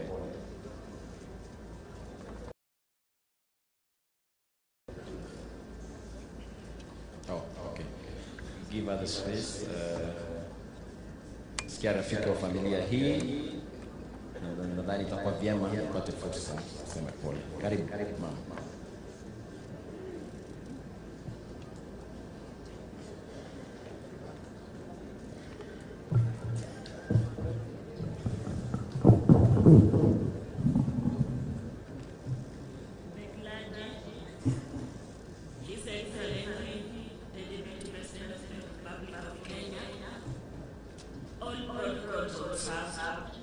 Ladies and gentlemen, good afternoon. Mimi ningependa kutoa rambirambi zangu kwa niaba ya familia yangu, mume wangu ambaye angesema kufika hapa siku ya leo, lakini kwa sababu ambazo hangeweza kuzifika, hakuweza kufika hapa siku ya leo. Ningependa kusema kitu sana mama Daktari Lagat, my best friend and my sister, dada Chebet na familia yote kwa ujumla. Ningesema ningependa kusema pole sana. Mimi nilikuwa kwa familia hii, tumejuana na Lagat, tumejuana na dada na vitu vingi tumeweza kuwa pamoja tukishirikiana. Pole sana. Wacha Mwenyezi Mungu abariki kwa vitu katika maisha yetu. Mimi ningependa niseme kitu jambo kwa familia. Na si kwamba kukaa pamoja watu wawili ni jambo ambalo nimejifunza sana, lakini nimejifunza kwamba ukipata nafasi kukua mahali, ndio nafasi kukua mahali. Si kwamba ni mahali. You can get a chance to be at a certain place. Lakini inamaanisha kwamba you are there for a reason and for a purpose. Na ukiwa mahali inataka kufanya mahali pakuwe pazuri zaidi kuliko vile kwanza. Nimejifunza kwa hiyo mahali kwa leo lakini alianisha hicho ikakuwa mzuri sana kuliko vile kwanza. Na sasa tunatoa kutoka mahali at least we need to put it into practice. Tunapokuwa mahali tukue kielelezo. Sitakuwa na mimi sana. Mwenyezi Mungu Asante sana mama Eunice. Basi nakaribisha pia moja rafiki wa familia hii na hii community PS Delio, just useme neno moja. One of our elders around and a great man. Karibu sana.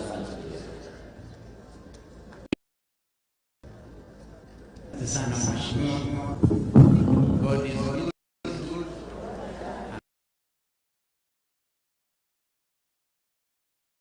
Deputy President, Governor wetu protocols having been observed, yangu hapa leo nilisema pole kwa leo yangu na familia yangu. Niko hapa na my wife Regina. I know my son Brian also is in here. Tumekuja leo kusema pole. Nimejua familia hii kwa miaka mingi. If I say the number of years I've been associated with this family, they are very many years. Extremely many. I was in primary school na Ellen, BBL, so you can imagine the number of years from that. Dear and family, tumekuja hapa kusema Ogo Clement Amu Kyurikai Ingeni Jazatori Gunagere Mosimbo Elena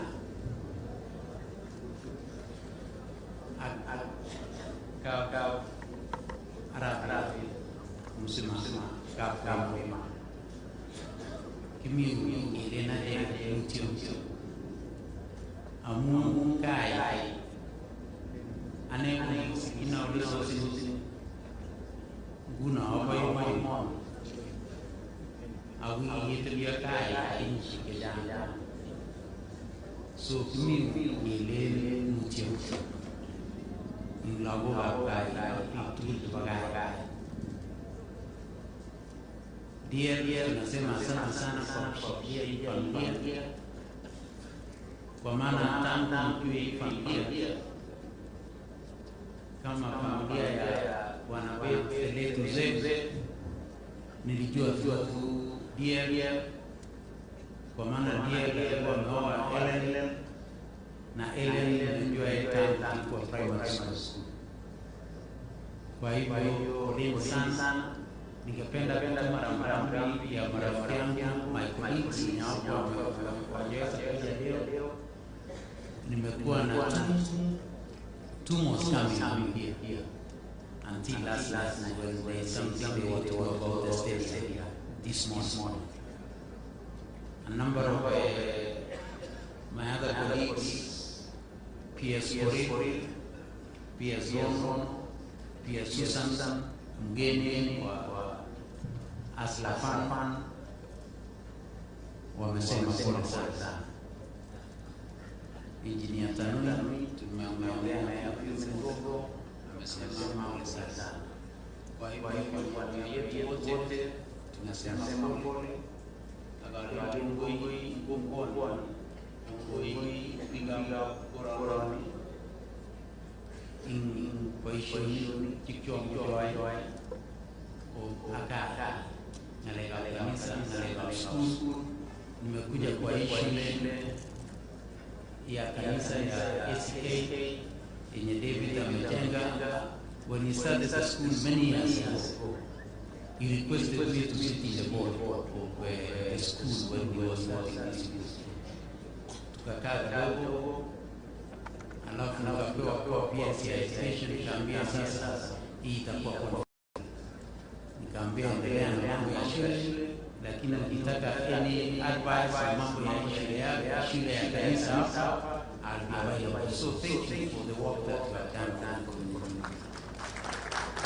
Na kwa haya nasema asanteni sana. Mosimbo Winemie Agigere Kororioni Ituye Kai. Asanteni sana. Thank you. Yes, asante. So kabla sijakaribisha Diel, tutapika one sons wa familia ambaye ni mbunge wa Eldoret, Engineer Oscar Sudi, kisha nitakaribisha Diel. Karibu sana injini yako. Karibu sana. Asante sana. Kanisa letu takatifu tukiongozwa na Bishop Ruto, naibu wetu wa rais, viongozi wote walio hapa, wananchi wa Nandi usiamge. Bwana Yesu asifiwe. Wakati wala tumejiganisha, Bwana Yesu asifiwe. Mimi nimekuja hapa kwa sababu mimi ni mmoja wa yeye. Ndio watu wanashangaa vile Tembele alisimamisha hapa. Wacha niwapatie historia kidogo. Nikiwa miaka 18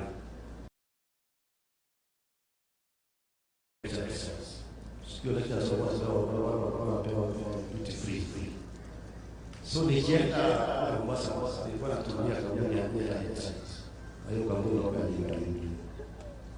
Na hiyo siku hapa sasa niliona na Kimboy, siku niliona na Abraham. So nikienda pale basi nilitaka siku moja. Sasa huyu mtu ni mtu. So tukaenda tuangalia ile ofisi ndio kwa hiyo ndio siku ya kwanza nilitoa shilingi 20 mtu cash. Na tukaenda na ile kwa siku hiyo tukajiona na Kimboy, tukajiona na Abraham, tukajiona na Chanaji. So tukaona kama family moja nao. Nimekuja hapa nyumbani mara mingi sana. Mama huyu ametupikia. Nimekuja hapa tukawa sherehe na mama yote tuko naye. So hiyo ni historia yangu na familia ya David. Mimi nataka niseme mambo mawili. Huyu mama amelala hapa. Hawa wazazi wetu ni ajabu sana. Wakati nilikuja kwa mara ya kwanza, nafikiri ni hii nyumba pekee yake, hii mabili na hii jengo kutoka hii. Nilikuwa nyumba ya kifahari. Lakini nikikuja na Kimboy sikuwa najua wa mama ni wawili. Lakini tukiwa pale ndani nikaona mama kwa jikoni, mwingine kama sitting room kidogo anaenda sababu nikashikanisha kabisa Kimboy pale nakaa. Kwa sababu ungepata hao watoto ungejua ni wako na wazazi wawili. So hapo ndio nilijua kumbe mama wako na hiyo. Lakini heshima yenye wazazi walikuwa nayo kwa juu sana. Mzee baba wa Diel alikuwa Simba. Unajua unasikia historia yake kutoka pale nyumbani. Alikuwa akikuja late. Kitu ya kwanza aenda straight kununua matunda pale SBC. So mara mingi tunakutana na sana kwa SBC. Na alikuwa anaenda mapema. Anakuja anunua matunda, anafanya shughuli zake, anarudi nyumbani. So tukajiona na hao sana rafiki. Tulifanya biashara na Abraham. Tunafanya biashara na Kimboy. Sasa huyu Kimboy ndio yake. Yaani tulizaliwa mwaka moja.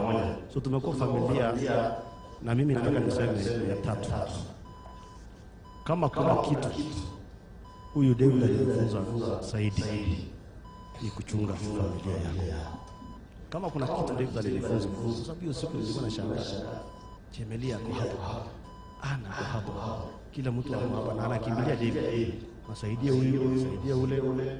Na hapo nilikuwa hiyo mfano mzuri ya kujenga familia. Nataka niseme asante sana David. Asante kwa mama wetu.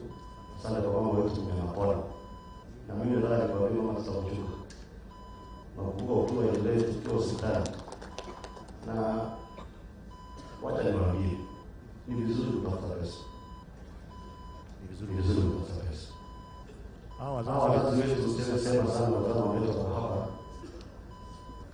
Kama mama huyu ametibiwa kweli wakati ya COVID. Mimi hata niweza kuanza bila. Lakini Mwenyezi Mungu nataka niseme familia David Kalumba. Huyu Jamili ukiuliza mama kati yangu na Jamili nani ni mchogozi? Atakwambia Jamili ni mchogozi. Kwa sababu mara mingi tukikuja hapa huyu Jamili ako na maneno mingi sana. Tunafanya kesi mpaka mimi naita mama nauliza kati yangu mimi na Jamili nani ni mchogozi? Aniambia bana ni Jamili ndiye mchogozi. So Hao familia ni familia tumekaa na wao, tumeshirikiana kwa mambo mengi. Mambo mengi yameongelewa hapa. Na mimi nataka niseme ya kwamba David, wewe ni ndugu yetu. Uwe na mlima kiasi gani, uwe na raha, uwe na mteremko, wewe unajua msimamo yangu. Mimi ni mtu ya msimamo kali. Na tutasimama na tutahakikisha kwamba hakuna kitu itaribika. Mambo yote ni kuongea. Mambo yote ni kuongea na kupanga na kila kitu itakuwa sawa sawa. Ya mwisho kabisa, leo singetaka kuongea siasa. Lakini nataka niseme tu jambo moja. Na nataka niambie dada yangu Gate wa Ruguru. Sisi ni timu moja.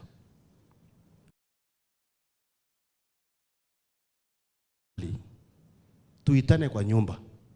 Tuache microphone. Sasa unaona siku hizi mimi nimenyamaza kwa sababu nimeanza kuwa mzee. Nimeanza kuwa mzee. Hii maneno mengine hii tukae kwa nyumba yetu. Deputy President ni mmoja, rais ni mmoja, sisi ni watoto yao, mtuite, useme wewe mtoto umekosea hii, huyo mwingine umekosea hii, lakini hii maiki ndio sumu.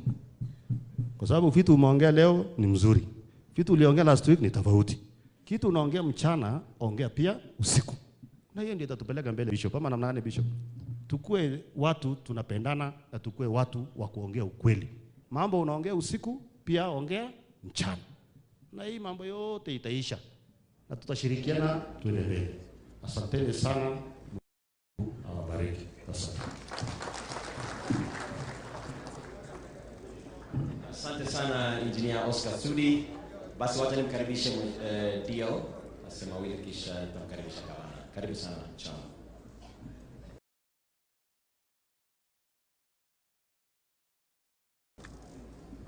Kitu karibu aseme mheshimiwa, ningesema tu. His Excellency the Deputy President, and all protocols observed. Just to be brief, but before that, Agri Bishop uliongea ukasema kuna African woman. Na I think I have my African woman. Waje aseme tu chambo. Na leo umesikia sheria leo mbi. Asante.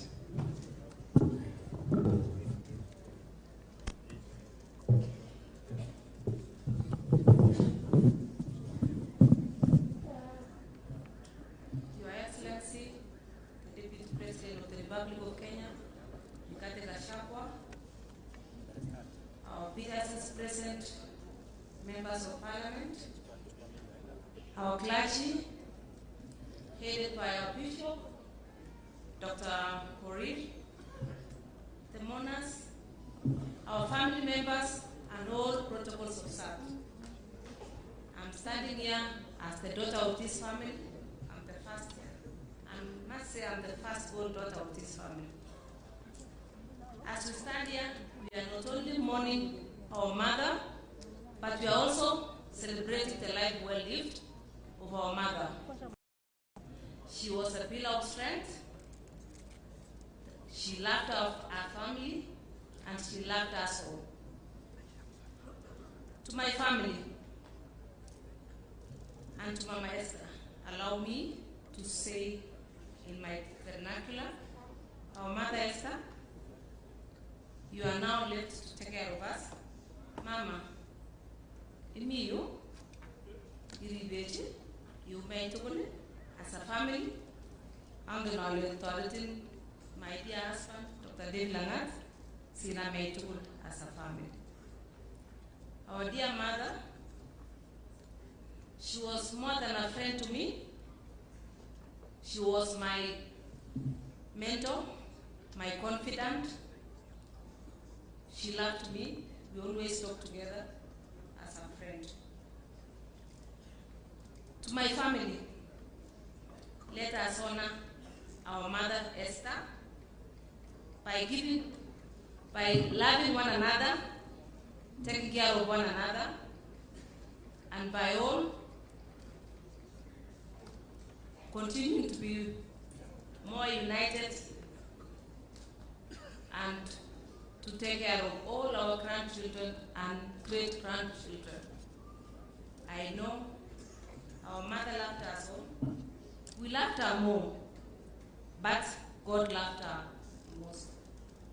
We'll truly miss her, but we know she's going to dance with the angels. To our Deputy President, a truthful person, I know you are a friend to our family. Pass our sincere greetings to our beloved President, Dr. William Samoei Ruto. Tell her that we truly love him. May you all be blessed, and thank you all for coming to mourn with us. Thank you, and may God bless you all.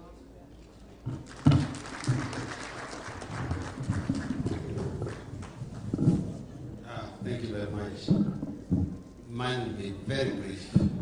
One, we want to thank our hero who is sleeping today. My mom, I consider my hero. When my father passed on, my Mama Esther and Mama with us. They have taken care of us. They have consulted. We have consulted. We stay as a family. Thank you, Mom. Now, Mom, we say thank you for being there for us. We celebrate you today for the work you've done in this world. Mama, my two mothers were married in a span of 1 month. I think some of you will try that. And within that 1 month, mwenye alienda kutafuta mama ya pili ni mamangu. I hope you'll try that. My mother, they have been together for 60 years in the same house. Na mzee wanajua, has been mentioned earlier, yeye tunaita Simba. Simba means he took care of us in the right way and advised us. We miss you, Mom. One day we meet together.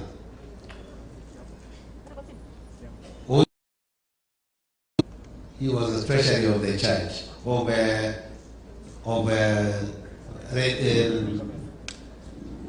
Mother Junior for a very long time. He was a mentor. Ni mtu ambaye anything happening and tell me ABCD nini imetokea na tunatatua na yeye. Mama huyu ya pili, huyu mama yangu ya Esther, he also have been a treasurer in the church for 40 years.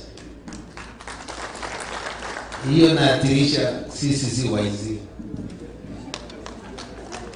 si ndio? Kwa sababu watu wawili, mama mbili wanapewa treasury, si wa kanisa naamini yao. Ya tatu, mzee kabla hajabariki 3 months before he died, he handed over mkwaju wake. Nikamweleza mzee, hii mkwaju bado nataka utembee naye. Akasema bana, imekuwa nzito, lakini nataka uchunge hii family. I assure you, my brothers and sisters, my mother, I'll stand with you day and night so long as I'm still alive. Sitaongea mengi imeongewa. Kuna watu wamesema mchunge la nani, na mimi najua watu wote wanatafuta kitu niseme, siwezi sema leo.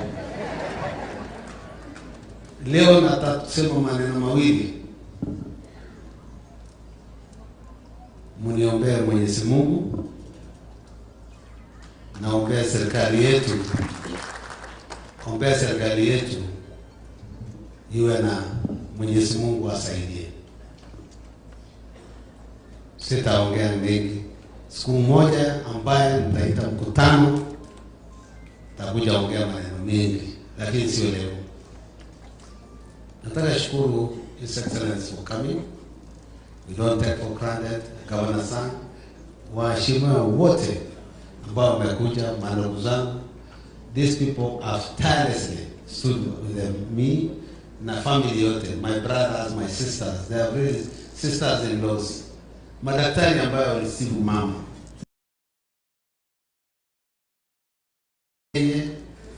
Kama binadamu, kumbuka at one point nilitafuta dawa nyingine ambaye cannot authorized to be used. I spent 2 million shillings. Nikaagiza na wakanipatia daktari, Dr. Eric Gizia, kama uko hapa salimia. Yeah, that doctor was sent by WHO to attend my mother. Hakuna kitu hatukufanya, lakini Mungu alikuwa amesema wakati yake imefika. So as children tulichafuta hospitali 5 tulienda, madaktari karibu 10 tulifanya, lakini Mungu ashafika. Kitu tunaomba, nafikiri mamangu amesema tupendane hii dunia. Na tusiwe watu wadanganyifu. Tusidanganyane. Mtu kupeleka akulimie shamba. Na mimi nilienda na nyinyi kalima shamba. Tukamaliza shamba mwaka ya kwanza. Mkaniuliza wapi mshahara? Mweza sijalipwa. Mara ya pili mkalima shamba. Mkaeleza wapi mshahara? Nikaeleza. Ya tatu nimesema, ya nne mtakubalia mimi kweli nikuje bure? Mtakubali muende lima shamba? Tukubali kwamba tukilima shamba tupate mazao. Na tuangalie wale watu ambao walilima shamba. Hiyo ni neno yangu. Na Sudi, ndugu yangu. Hiyo kazi yako ni kubwa sana. Mimi najua kazi yako iko kubwa kwa sababu rais ndio anakutumia kutumana tuma hapo kwa mambo ya Rift Valley. Vile tumesema hapa, kuna vitu yetu ya nyumbani hapa. Leo ni mashishi. Tutakuja saisha siasa hapa. Mimi ni mwanabiashara, lakini kuna maneno tutakuja kusaisha hivi karibuni. Hatuwezi taja kwa baraza kama hii. Tutataja siku hiyo ambaye tumeita hiyo mkutano kwa sababu ya hiyo maneno. Lakini leo tunasema shukrani watu wote ambao wametusaidia. Na sitaki kusema mingi kupita hapo. Nimesema tu maombi mimi nataka. Na Jeff Shangut mimi si muoga. Asante. Wapi Eliud?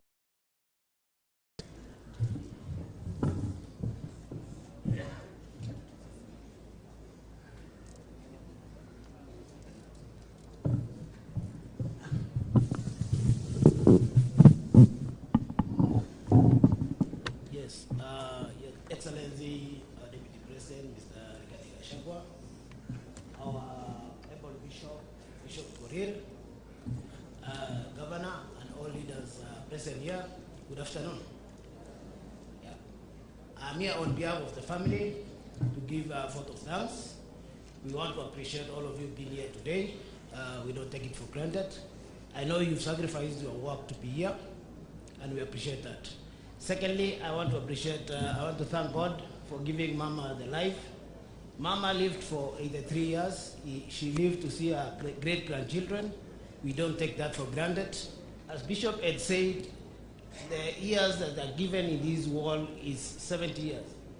70 and above is bonus. So we want to thank God for giving us Mother for the last 83 years. Secondly, I want to thank Your Excellency, the Deputy President. I know you had a very tight schedule today, and you've managed to get time to come and mourn with us and to celebrate our mom's life. I want to thank as well the Governor. I know many has been mentioned here, but sometimes you look at the positive things that somebody has done. Let's not just look at negativity of all the time. Governor Sang, when Mom was here, was sick for the last 1 year, he offered ambulance to be here every 2 days in a week to take Mama to dialysis every day and coming back. So sometimes it's good to appreciate. Let's not just be looking at the negativity. Secondly, I need to appreciate the Bishop, our able Bishop. The word you've shared with us here has comforted the family. Your people have been here since Tuesday when Mom slept. You guys who have been here praying with us, comforting us, and supporting us. We don't take it for granted. Especially our Reverend here, he's been here since Tuesday all through. I want to thank also my family, led by Dr. David Langat. As you have heard, all of you, David has held us as our father. When our father died, he left powers to David, and David has never let us down. He has been with us throughout. He has supported us, every individual of my siblings here. They can all testify that David at any way has touched them. So we thank you, my brother, and your wife, Dr. Helen Langat. Thank you for receiving us in your home. I want to thank my mom, Esther. You've heard what she has said. She's very concerned on this country. He has said, let's not be fighting. What we are teaching our children we are fighting is not good. Let's unite the country and let's solve issues amicably. So thank you, Mom. Thank you for uniting your family. Now you are left the entire team. You have been supporting yourself with Mama Elena. Now you are left alone. We are here to support. We will not let you down. I want also to recognize my two sisters. That is Chepto and Rai. Those two sisters of mine, the way Jemeli has said, they took off their jobs to be here with my mom for the last 1 year, taking turns a week after week. So I want to thank you, my sisters. I know you sacrificed a lot. And I want to thank my brother-in-laws and the children. I'm sorry for the inconveniences we caused in your families, because I know at some point everybody needs a wife in the house to support and to do the homey stuff. So I want to say thank you. I want to thank also the Natalie and Derek. Those two young children of ours have done us proud. When Mom passed on Tuesday, when we were arranging, Natalie said and Derek, they are going to take over this event. And whatever you see here today, it's courtesy of Natalie and Derek. We want to say thank you. You've done us proud. In the village, people have never done this kind of domes. People are surprised, what is this happening here? But we say thank you, Natalie, and may God bless you. These are young generation. That's why I tell the leaders, sometimes we need to give opportunities to these young people. If we didn't give Natalie opportunity to organize us, then we will not be here today. So I want to say thank you. I want to say thank you as well to the medical team that went through our mom. I want to thank Topil Hospital, led by FCOH and CCOH. I want to thank the nurses who took care of our mom. We knew Mom was in and out of the hospital for since 2018. And you guys ensure that at any point you receive her when we have an emergency and you are taking care of her without even asking any amount of money to be deposited before admitting our mother. So I want to say thank you. I want to say thank you as well to the committee that took over this preparation of this event, led by Solo and Mibei. I think they're outside organizing some things. We want to say thank you to our neighbors as well. You came in as a team, and you've really helped in these preparations. It wasn't easy because we knew the number of people that will be attending this farewell party for our mom. We knew it's going to be massive, and you guys took over, and it really helped us on organizing this. I want also to thank the service providers. We want to thank Natalie, they have said. We want to thank Bojat. We want to thank the MC, Kemei. We want to thank the media team. We want to thank everybody who has been part of this team. I hope that I may not forget all of you. It's not easy to remember every and each one of you. I want to thank also the business community and our brother, led by CK Joshua and Dr. Isaac Kalua and your family, Mrs. and Mr. Kalua. We want to say thank you for being part of this family. I know you guys have sacrificed a lot for this family. You've been here throughout to support us. I want to thank my brother, Engineer Oscar Sudi. This guy has been great to this family. Whenever there is any event, he has never missed either weddings, either funerals. He has never missed to come here to celebrate with us. Thank you, engineer, and thank you for your support. We really appreciate it. I want to thank also our neighbors.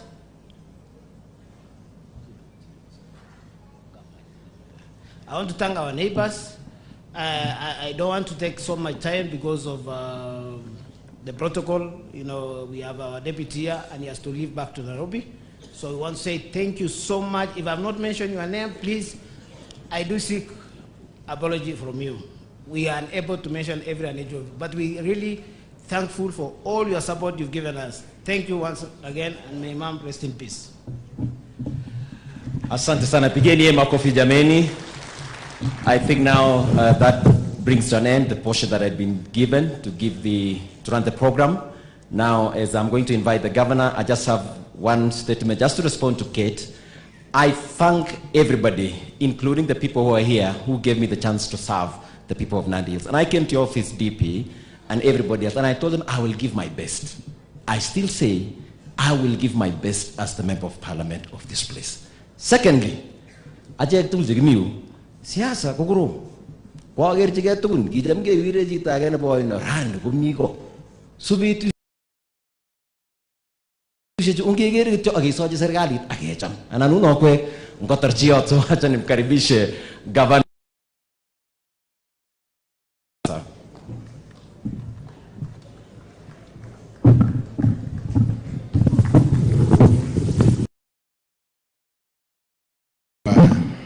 Area member of parliament.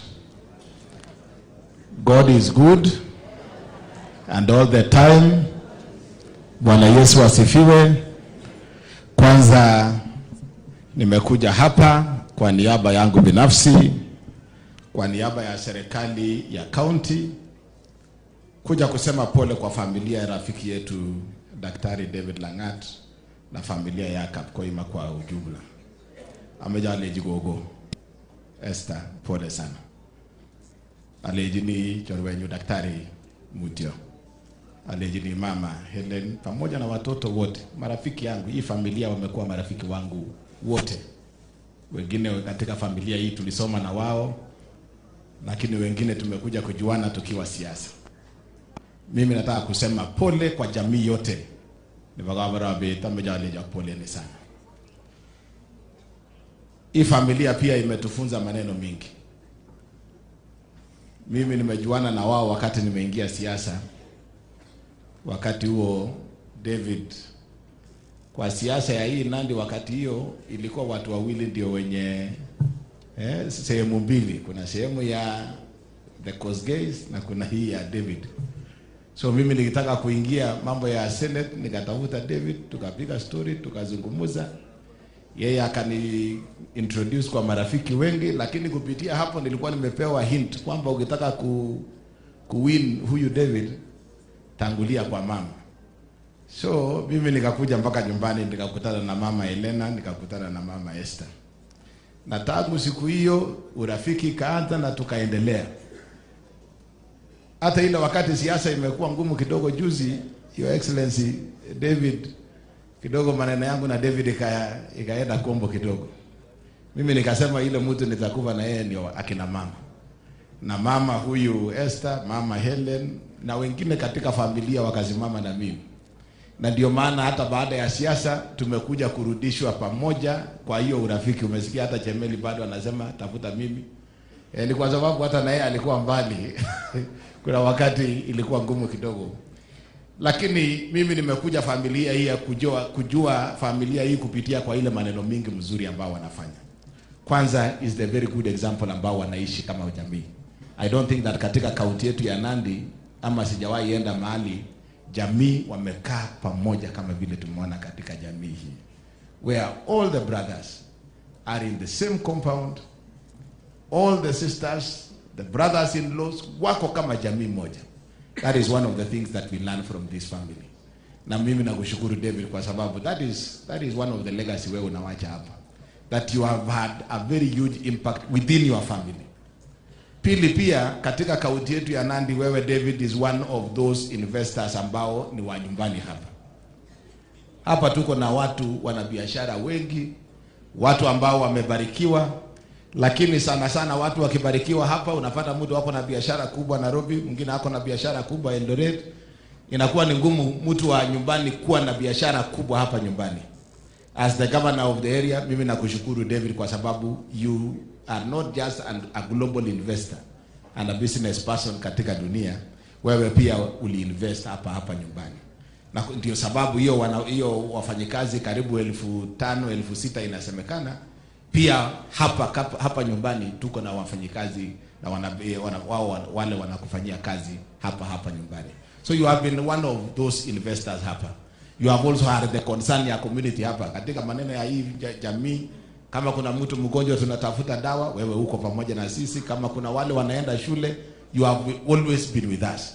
And therefore tumekuja hapa kwa niaba ya wale wengi ambao wewe umeguza maisha yao ambao hawakuweza kufika hapa, na nikisimama hapa kama governor wa Nandi nasimama kwa niaba ya hao wote na kusema pole kwa jamii yako. Pia hapa nimetumwa na marafiki wako wengi ambao hawakuweza kufika hapa. Tuko na governor wa Singishu, mahali pia wewe uko na investment yako. Bwana Chelilim amesema pole. Governor wa Elgeyo Marakwet pia amesema pole. Pia rafiki yako Kipchumba Murkomen amenitupa na pole. Pia rafiki yetu Head of Public Service Felix Kosgei amenituma na pole zake kwako na kwa familia. Wamesema pole na Mungu aweze kuwapatia nguvu. Na pia tunakushukuru DL kwa ile kazi tumefanya na wewe katika sehemu hii yote ya mambo ya kujenga makanisa.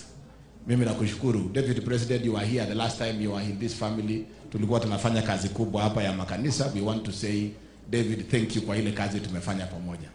Na nadhani ile maneno Sudi amesema hapa na ile viongozi, kuna maneno mingi imesemwa hapa. Na mimi nataka kusema nikiwa kiongozi, sisi kama viongozi tuko na nafasi ya kukaa chini na kupanga. Wakati MCA anapewa kazi na raia, wakati mjumbe anapewa kazi na raia, wakati mimi napewa kazi kama governor na senator, wametuchagua tukae chini kwa sababu tuko na shida kadhaa. Na wakati tunakaa chini tusuluhishe. Mama ametuambia maneno ya sisi kupigana na nini. I think it makes a lot of sense. Kama kuna kitu tutakosa kuchukua katika hii funeral, ile advice kama wanasiasa imetoka kwa mama kwamba you sit down, mtu onyeshe example. Hii maneno tuliona juzi ya vijana kufanya nini, ukiona ni example ya ile maneno ilianzia sisi wenyewe kulumbana kule bunge na kutupiana maneno. Let us be leaders and we have been given opportunity because there are challenges. Let us sit down and deal with those challenges. Tunapoenda mbele hapa, challenges zitakuwa mingi zaidi. Tunaona economy ya nchi ya Kenya bado iko challenges. We must sit down and find it fit in our minds and in our hearts as leaders to sit down as leaders and sort out the problems of Kenya. Wale ambao tunafanya kazi na hao hapa Nandi, Chepshangut na MCA na nani, hakuna maneno yote unasema ni mzuri. Kaa chini na mimi tupange, tuweze kurekebisha mahali unaona iko shida, turekebishe na tuweze kufanya kazi ili maneno ya county yetu ya Nandi na maneno ya Kenya iende mbele. Maneno ya huko Nairobi, tuko na projects mingi hapa Nandi tunahitaji kutoka national government. Tukae chini na rais, tukae chini na deputy na viongozi. Let us work together because that is why we were elected. Na mimi nashukuru kanisa mtuombee, ili sisi kama viongozi tukae fanye kazi pamoja pole. Mimi sio malaika, inaweza kuwa na makosa hapo na pale, tubadilishe. Wewe nani kiongozi yote, we can all work together and correct whatever needs to be corrected so that we can be able to work together as leaders kwenda mbele pamoja. Na Sudi na kushukuru, kuna jambo umesema and I want to ask leaders. Let us be honest when we are dealing with issues of our country. It is not lost on us that we have challenges. But the formula that we use to address those challenges will either make it easy for us to deal with those challenges or it will make it difficult for us to deal with those challenges. The economic challenges in our country, the political challenges that we have in our country. But the first and important thing ni kwamba let us be united. Na ndio maana tunashukuru rais kutuleta wote pamoja. Let us now, since we are united as a country. Yule mtu anasimamia sisi sasa kucollect. Tumekuwa juzi, Deputy President, you know, you are the chairman of IBEC. The county governments now took 3 months behind schedule kwa maneno ya pesa. I am happy that the people and the person sitting at Treasury today kusaidia sisi kutafuta hiyo pesa ni wale walikuwa wanapiga kelele kusema pengine kuna mbinu tofauti ya kufanya hivyo. Now that we are in the same house, let us sit together and deal and confront the challenges of Kenya head on as a united people, so that we can be able to move together as a country and let every part of Kenya feel part and parcel of our republic, and they all contribute towards creating solutions for our nation, ili tuweze kwenda mbele pamoja. Na kwa hivyo sitasema mengi kushinda hapo siku ya leo. Mimi ndiye hiyo ambulance imesemekana hapa. Mimi nakushukuru kwa sababu wewe nilipotangaza tenda ya kununua hiyo ambulances 10, budget yetu ilikuwa kidogo, na one of your companies ikapata nafasi ya kupata hiyo tenda ya ambulances. I thank you because ile quality ya ambulance uliniletea ilipita ile kiwango ya pesa ambayo tulikuwa tumeweka kwa budget, and you did not ask me an extra coin. Sasa uzuri ya kufanya kitu muhimu na mzuri kwa jamii bila kufikiria, hiyo ambulance tulinunua karibu miaka 7. Mama mzazi wako amekuja kutumia dakika ya mwisho juzi, and he got an ambulance na sasa kama ningekupatia hiyo tenda alafu lete ambulance ambayo ni fake, inamaanisha one of the persons angeumia ni mama mzazi wako. So I want to thank you that for the many things that we have done with you. This one touched my heart. Na nilikupatia kwa sababu ulikuwa umefanya kazi kubwa kule Machakos, ukawapatia ambulances mingi. Na mimi nikaona hiyo experience utanisaidia, and I want to thank you in a special way for the support that you have given me as I work towards transforming county yetu ya Nandi. Kwa hivyo mimi nakushukuru na nasema pole kwa jamii, pole kwa familia, pole kwa kanisa. Daktari Bishop wetu Korir, tunasema pole.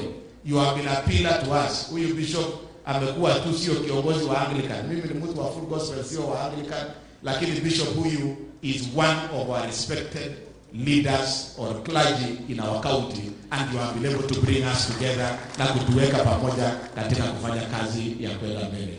Kwa hivyo mimi nataka kusema poleni, na sasa nichukue nafasi hii kwa heshima kubwa nimkaribishe Deputy President of the Republic of Kenya aweze kusema pole kwa jamii. Karibu Your Excellency Rigathi Gachagua, karibu.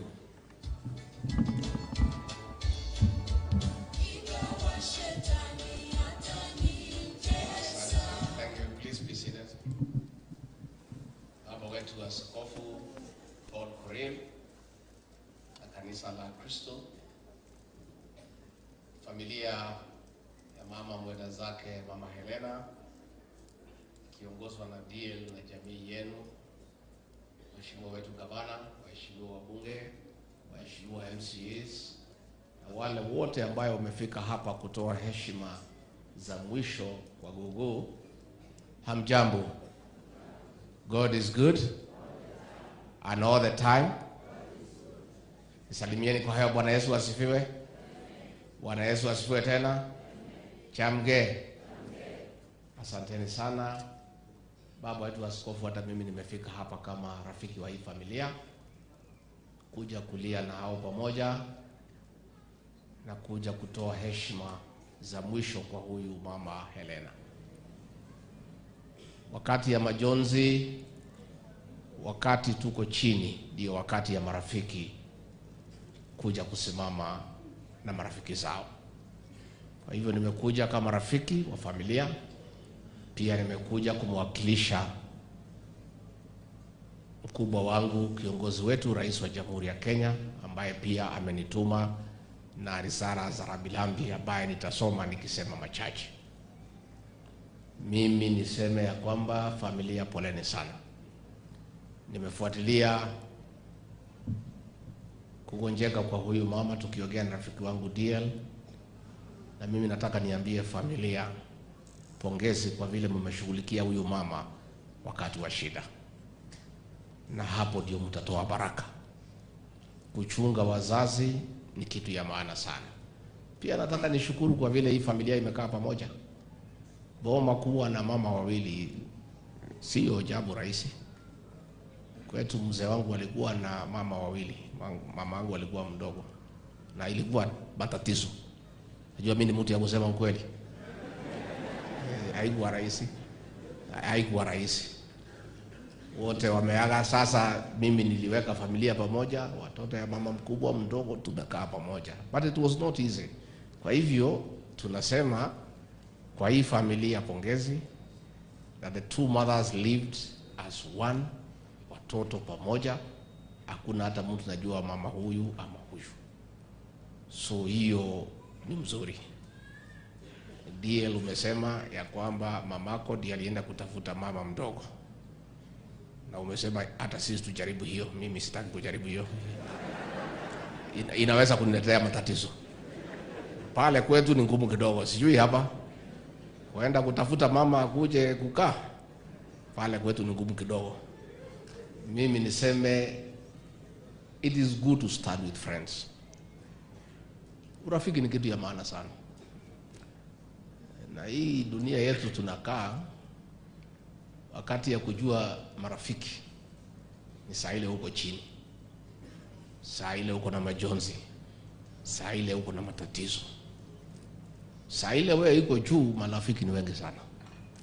Saa ile huko na kitu naweza bea mtu, marafiki laini mrefu. Lakini ukiwa na shida, ukiwa chini, umeifiwa nini, marafiki wanakuwa wachache. Kwa hivyo mimi vile nimelelewa na wazazi wangu na nikiwa pale kanisani, nimejifundisha kukaa na marafiki na kusimama na hawa wakati mzuri, wakati wa furaha, wakati wa shida, wakati ya matatizo. Kwa hivyo DL and your family, we start together and we have come to say we are together. And don't worry my brother, usijali. Kama shida kidogo matatizo, iko Mungu mbinguni. It's a God in heaven. Na Mungu ni wa maajabu. Na kwa kila wakati ya majaribio, wakati ya shida, anaketi kwa kiti chake cha ufalme na kutenda mema. And our God is a just God. Umefanya kazi mingi sana, umenileta hapa kujenga kanisa, umesomesha watoto, umeandika watoto wengi. Hayo yote Mungu anaona na anajua. Kwa hivyo wewe tulia. Sisi tutakushikilia pahali tunaweza kulingana na uwezo wetu, lakini juu ya hayo iko Mungu mbinguni, na Mungu ni wa maajabu. Bishop, umetuhubiria vizuri sana na tumeshukuru sana. And I want to thank you, always praying for us. We don't take it for granted. Nimefurahi sana kusikia ile makanisa tulikuja kujenga hapa imekamilika na washirika wanaendelea. Tukipata nafasi tutakuja kushiriki na hawa. Mimi sitaki nisidishe kutoka hapo. Yangu ilikuwa tu ni kusema pole na kusema ya kwamba tuko na hii familia. And our friendship with this family surpasses politics. We'll be friends today and years to come, minus politics. Najua kuna watu wengine wanaweka hii siasa kama ni kitu ya maana sana, that they forget about friendship. When President William Ruto faced a lot of difficulties, kakuwa na matatizo mengi na shida mingi, watu wengi sana walimtoroka. Mimi Rigathi Gachagua nilisimama naye mpaka akaketi State House. That is the kind of a person I am. Na mimi bado badilika ni ule. Sisi ni watu ya ukweli. There are many friends. Those who promise friendship and those who have practiced friendship. Those with a proven track record of offering friendship when it's most needed. Sisi tunakuanga hapo. Na mimi napenda hii watu ya Nandi, watu ya Samuel Koitalel, na watu ya huko kwetu, watu ya Mau Mau. Sisi hata kama damu yetu inachamuka haraka, sisi ni watu ya ukweli. Si iko namna hiyo wa Nandi? And I really love the people of Nandi. Mimi napenda nyinyi sana. Na urafiki yetu na watu ya Nandi is beyond politics. Our friendship with the Nandi people is informed by a common history ya kukataa kunyanyaswa. Wanandi ndio waliambia mzungu wa kwende 1905 to 1907. Alitaka nyanyasa Wanandi, akiwa na bomu, akiwa na gruneti, akiwa na buduki, akiwa na ndege. Wanande tu wakiwa na mkuki na imani wakafukuza Musugu wakahamisha yeye. Na sisi kwa pale kwetu tulijifundisha, nyinyi Wanande ndio mlifundisha sisi. Kama iko makosa tulifanya wa Mau kufukuza Musungu, makosa ni yenu. Nyinyi ndio mlituonesha. Si nyinyi ndio mlituonesha? We are joined by common history of bravery, courage, and saying no to oppression. Because it's important as a people. So urafiki yetu na watu ya Nandi ni ya kuishi na tutakaa pamoja kama marafiki, way beyond politics. Because politics come and go. Things keep on changing. The more things look different, the more they look the same. So hii siasa tunaiangaliaga every morning tukiamuka jioni, na shida ikibadilika. Rafiki wa jana anakuwa adui ya kesho. Adui ya leo anakuwa rafiki wa kesho. So hii maneno ya siasa msiweke maanani sana.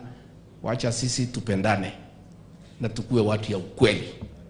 Na tujue whatever you do, hata ukifanya kisiri, hata ukijificha, hata ukipanga nini, Mungu yule yako mbinguni anakuangalia.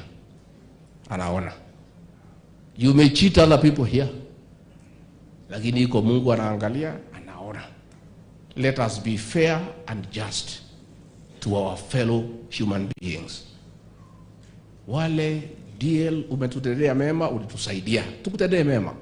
Huyu DL wakati tulikuwa na matatizo sana, wakati ya kutafuta kiti cha urais, mimi nilipokuwa named kama running mate, alinisaidia kunikodishia ndege, kunipatia mafuta, alinisaidia huyu. And I can never disown him, niseme simujui. Kwa sababu katika pahali nimeketi, pahali nimefika, alichangia. And that is on record. Na itakaa namna hiyo kwa zile siku zote Mungu atatuweka uhai. And that is the truth. Let us be truthful. Let us be true to friendship. Let us stand with those who have stood with us. Hivi ndivyo Mungu hupenda. Na inatakana ikuwe namna hiyo. Na sisi tunakuanga namna hiyo. So sisi tuko pale. Governor, we have many challenges. Rais ako pale anangangana. And he's working very hard.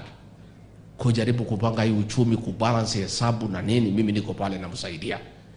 Na ndio vile Gogo amesema, wabunge, punguzeni siasa na kelele, mtupatie nafasi tupange Kenya. Tufanye kazi. Hii siasa mingi ni ya nini? Uchaguzi uko mbali.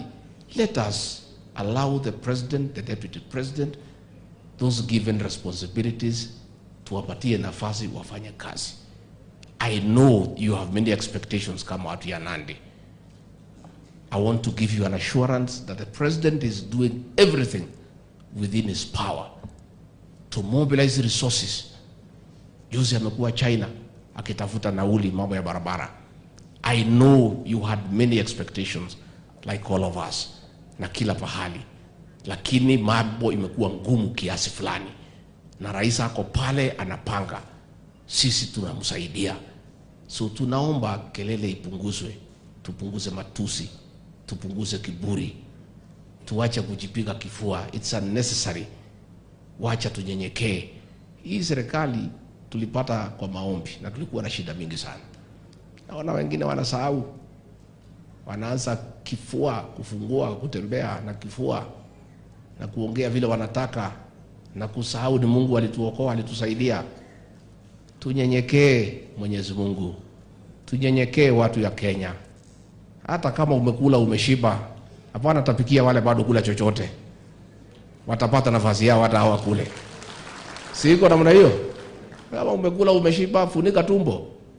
Hapana tapikia wale bado kula chochote. Wacha kila mtu atapata nafasi yake. Let us be humble. Let us exercise humility in leadership. Because sisi, President William Ruto and I and our government are a product of prayer. We had many challenges, we had many difficulties. Mungu akatuonekania, akatuonea huruma. Wakenya wakatuonea huruma. Tusisahau pahali Mungu alitutoa. Tunyenyekee Mwenyezi Mungu, tunyenyekee Wakenya, tufanyie Wakenya mema na tuwatendee haki. Na tukifanya namna hiyo itakuwa vizuri. Vile Kita Ruru amesema, huyu PS Belio is a great son of Nandi. Anafanya kazi nzuri sana kama PS wa education. I work closely with him and he's a very committed public servant.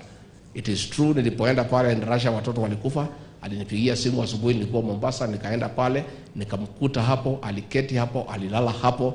PS well done, na vile rais ameagiza nyinyi kama wizara, please carry out inspection on safety ya hizi dormitories iko kwa mashule, tusiweke watoto wetu kwa hatari.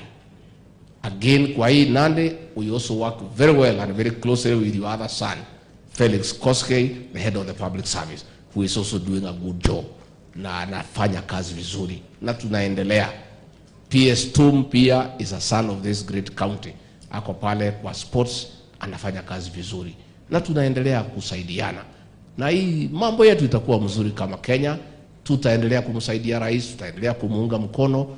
Tunamuombea Mungu ampatie ujasiri, ampatie hekima, aweze kurudisha uchumi wetu kwa laini, ndio kila mtu apate haki yake na atosheke.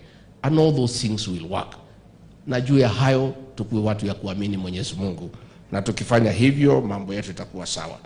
PS Governor Sang, we have a challenge, mambo ya pesa yenu.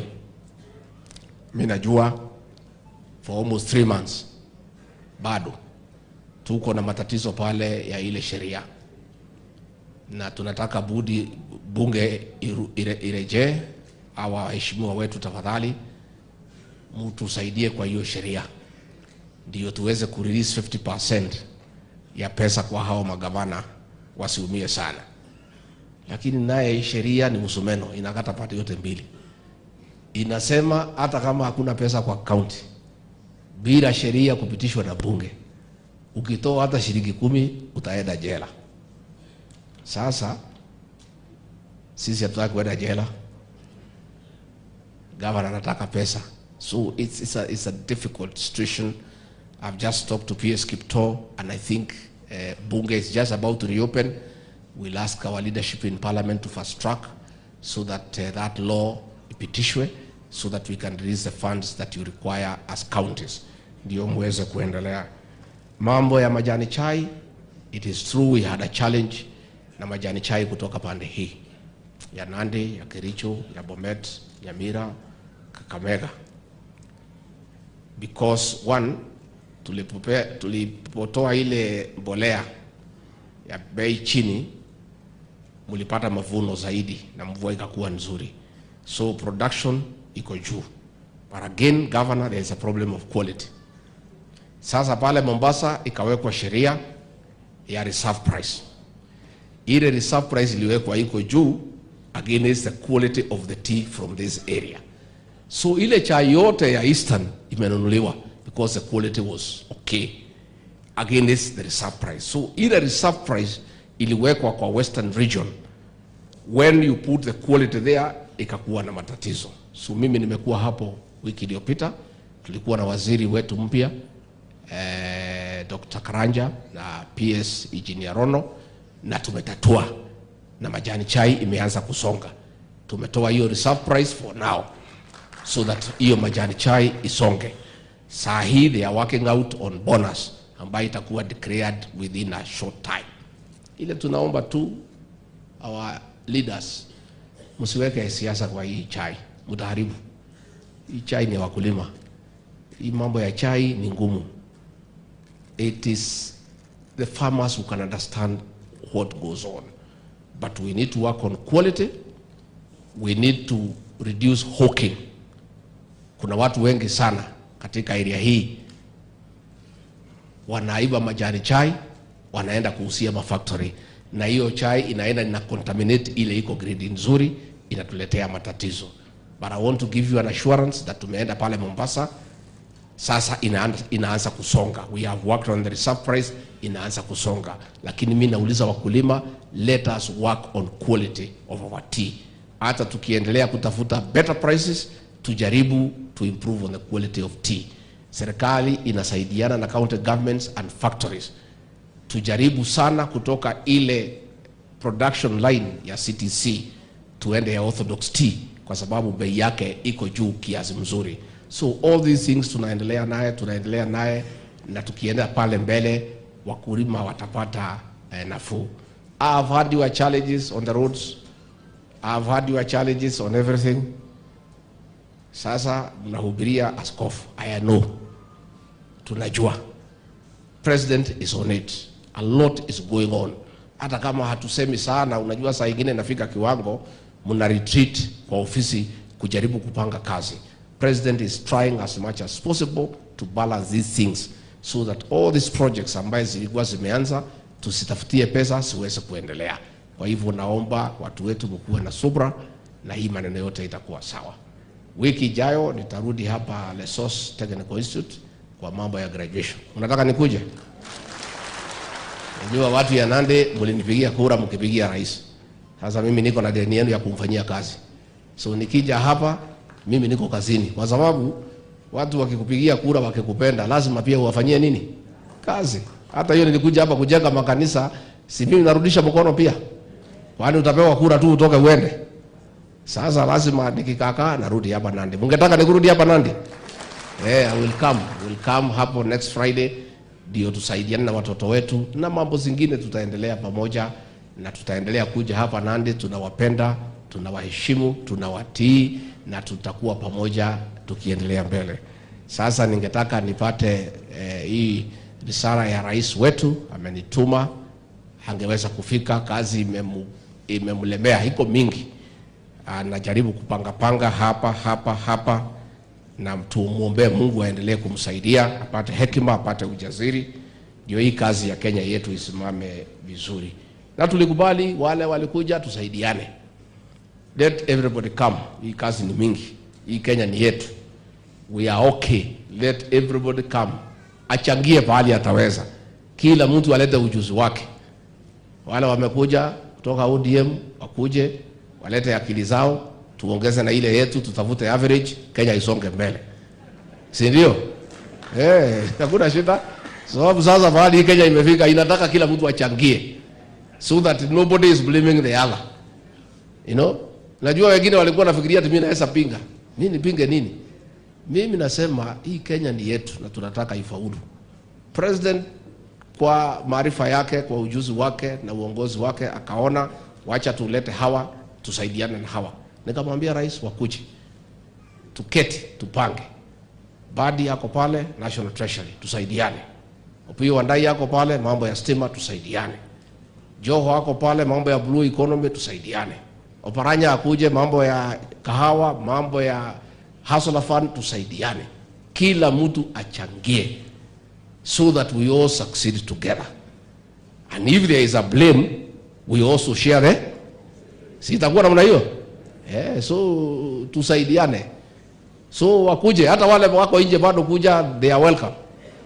Wakuje tufanye pamoja. Bila tulisema tu mtu asiketi pahali mwingine ameke. Si hiyo tu. So unajua hata kwa nyumba ukiingia uweze kalia ile kiti imekaliwa. Unatafuta ile na ukikuta zote zimekaliwa si unasimama. Inakuwa namna hiyo. Bora hakuna mtu anaketi pahali mwingine ameketi, there is no problem. Ama wewe Sudi wewe ukisikia utaamuka yako mwingine aketi unaamuka anaketi. Lakini mimi siamuki, mimi nimeketi. Ama mnataka niamuke?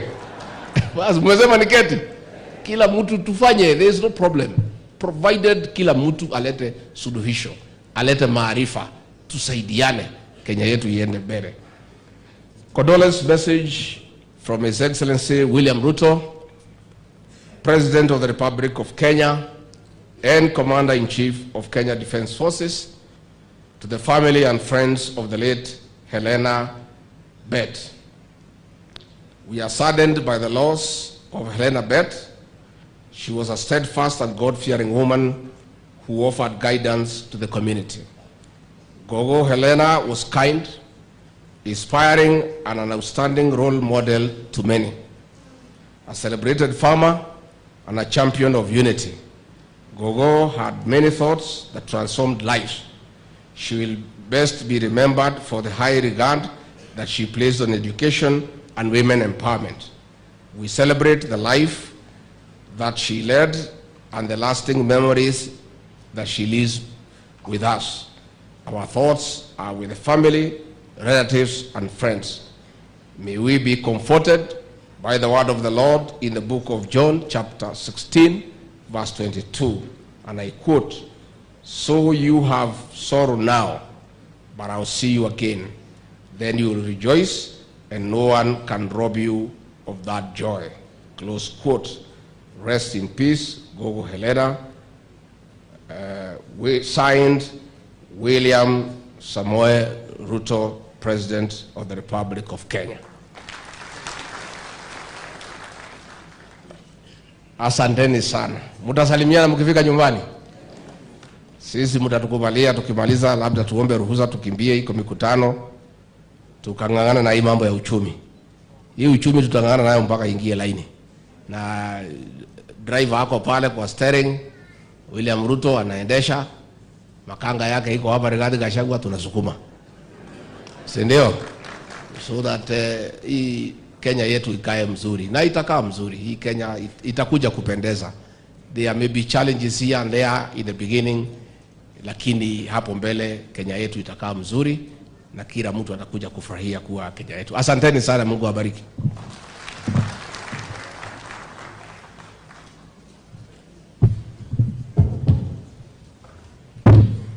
Thank you so much. Sasa tunataka kurudisha kwa kanisa ili waweze kuendesha program ambayo imebakia. Bwana Yesu asifiwe. Tusimame tafadhali. Nataka tufanye maombi kwa ajili ya familia. Tutamuuliza Archdeacon Canon Sami aje aombe kwa ajili ya familia. And then I will pray for Johnny Mercies for all of us. Your Excellency, take our love and greetings. You are the sons of one umbilical God with the President. We wish you well. Take our love and greetings and come back again. Ile ujenzi wetu wa plaza ndio hiyo, karibu. Governor will brief you. Karibu kabisa, ukuje ufungue, mkuje na rais, itakuwa mambo mazuri. Thank you for your kind words and thank you for coming. Basi na tuombe. Baba, katika jina la Yesu Kristo tunakushukuru kwa nafasi Mungu ambayo umetupa tangu wakati mama wetu Helen alipolala, na Mungu umetenda mema kwa kila jambo. Umewafariji watoto wa mama Helen na mke mwenza na jamii kwa jumla. Tunakushukuru sana. Tumesimama kwa Mungu kukumbuka jamii hii.